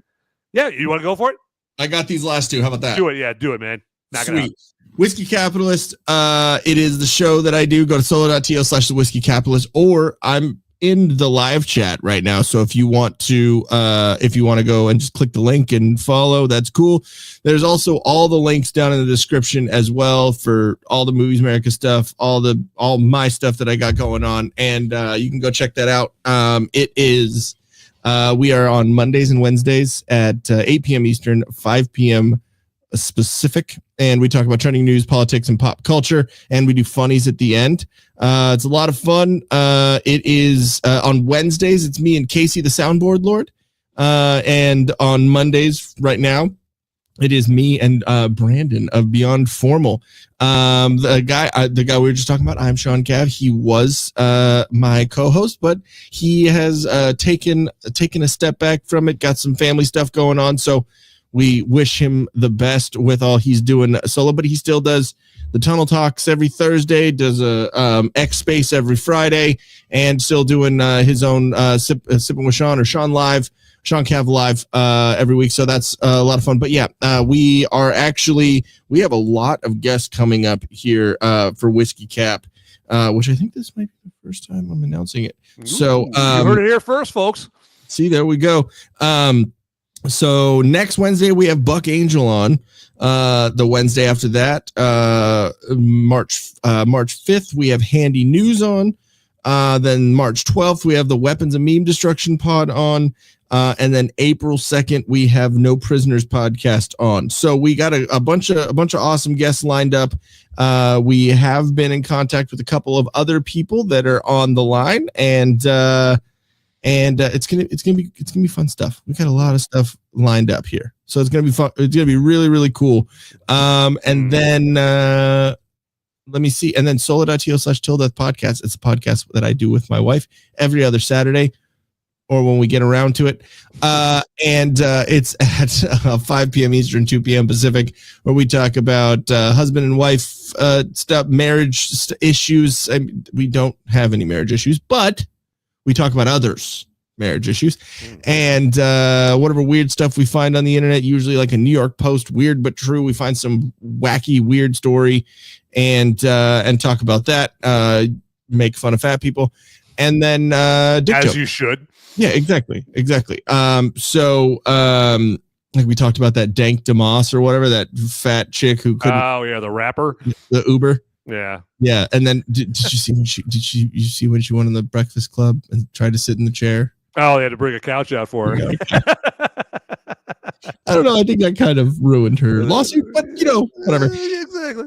Just a little bit. And so there's that. And then there is one that I would like to say, because Channel 2 Action News, who's in the chat, told me that I should start doing this more because we have an album coming out soon. So solo.to/Hero in Me. It is the band, the project that I have been working on. We got 6 songs. It's going to be a total of 9 tracks on this first EP. It's going to be called Act 1 Reveal. And in the vein of what we've been talking about today, it is a concept band that is about superheroes. So it's going to be a lot of fun. And the first album is about superheroes and basically the kind of long and short of it is in the 60s during the space race. In the 60s during the space race, when we were sending out stuff into space and trying to land on the moon, the U.S. government, as they do, did secret missions, and one of the secret missions was sending out 5 pods about our way of life into the stars. Ooh. And no one heard about it for a while, and then when me and the rest of the members of the band in the story are maybe it won't be me, maybe I take myself out of it, but anyways, we're spitballing here, but so the characters in there are just out drinking beers in the middle of a field, whatever. They hear a thing crash and they walk over to it and see that there is a pod with glowing orbs, and they go in. What do you do when you're drunk with your friends and something happens? You go and you fuck with it. So as the album starts, basically when we all try and grab onto these things, and we get the superpowers or whatever. And so it starts off with kind of a cool little origin story, and then I'm right now I'm working on the pre-pro for the second album, which is going to be a villain album. So pretty cool. And then we're going to lead up to third album is going to be a good versus evil, heroes versus villain. The fourth one I already have like storied out for. It's going to be kind of like almost like a Captain America Winter Soldier, where it's like against the government, like government sent out the thing and we got the things back. So like they think that we're their property kind of thing. So it's going to be kind of cool, more going to be more like libertarian type lyrics and stuff like that. So I don't know. A lot of thought went into it. I made it up when I was really high. So there's that. Well, that's how you know it's good. Yeah, it's good. Not high anymore, but the story started off that way. Mm-hmm. But yeah, it's if you go check that out, it'd be awesome. Just go give us a like on we're on Instagram and Twitter or X and TikTok and Facebook and all the places. We're on Spotify. I put out a single back in 2018 on Spotify, and so that one's up. We're going to be releasing. We're looking at the first Friday of April is going to be the first single is what we're going to release, and we're looking at the end of May going to be. We're going to release a couple singles in between that, but the end of May is looking like when we're going to drop the actual album. So it's going to be it's a lot of stuff going on right now. Stuff right there, yeah, a lot of irons in the fire, man. Yeah. Hell yeah, you guys got to do like a rock opera or something, man. That sounds like ripe for a rock opera. Well, I mean, what I'd like to do, because we're not putting a band together at this point. It's just me and a singer, and we'd like to shop it around to some labels and just be like, can we just get distribution? Like we can print our own merch. My buddy has a printing, press and all that stuff. So you don't have to spend money on that. You don't have to spend money on touring and buying us onto a show and doing all that. So can you just like help us out with distribution, some promotion, and then let's make a graphic novel? Like that'd be cool. Exactly. There you go. Yeah. Or pitch it to Netflix or something. You know what I mean? Like, check out the first track. You got the touch. You got the power. That's basically what it is. Yes. Exactly. Love it. So yeah, there you go. You heard it here first. There you go. Check it out. There you go. So yes. And Channel 2 Action News, you're amazing. Thank you so much. I appreciate you, dude. Yeah, awesome. You got the endorsement of Channel 2 Action News right there. That should get everybody rushing out to get that stuff right there. And real quick, just to let you guys know, so like I said, the movie for this week is The Monkey. So this Sunday afternoon, I'll be doing the spoiler-free review of The Monkey as part of the Movies Merica live show. And it comes on at 4 Eastern, 3 Central, 2 Mountain, and 1 Pacific time there. And so I'll let you know, hey, should you check out The Monkey? Should you shock the monkey or stay away from it? I don't know. We'll have to see. I'm hoping it's going to be really good. And then a week from tonight, it'll be The Monkey all over Movies Merica. Spoiler warning right there. We'll have monkeys throwing feces all over the room over here and all over the crap and whatnot. Maybe I might get Curious George to be my co-host. Who knows? Okay, a lot of monkey stuff, a lot of monkey business on Might not show up. What's that? I might not show up for that. You know what? Curious George throwing turds at you. You'll do it for free. Hey, some cultures pay good money for that. So yeah, true. Very There true. you go. All right. Well, hey, thanks a lot, Ian, for joining the show here. I appreciate that. Sure, man. So you are a wealth of knowledge when it comes to Marvel and superheroes and all that stuff right there. And so And you made the show nothing actually else. worthwhile. And nothing else. Vaults and vaults of useless knowledge. There you go. Brought to you. All right, the American public. All right, on this show right here. If it's not about Marvel or metal music, my brain is just a monkey. The monkey. There you go. We tie it all together. There you go. Exactly. Boom. That just happened. All right. There you go. As Sean would say, boom, or whatever fucking Costco guys gay shit that. Can we rewind that? Can we rewind that? There. Love you, Sean. Shakalaka. Yeah. All right. Let's try to get out of here with a little bit of dignity right here before we really embarrass ourselves. Too late. All right. Anyway. So, as I always say, get out there, people. Those movies aren't going to watch themselves. See ya. Peace.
Hey, everybody. Hey. I got the police after me. They're coming after me, okay? But I got just enough time to ask you. Just like this video, if you would, and then subscribe to this channel, okay?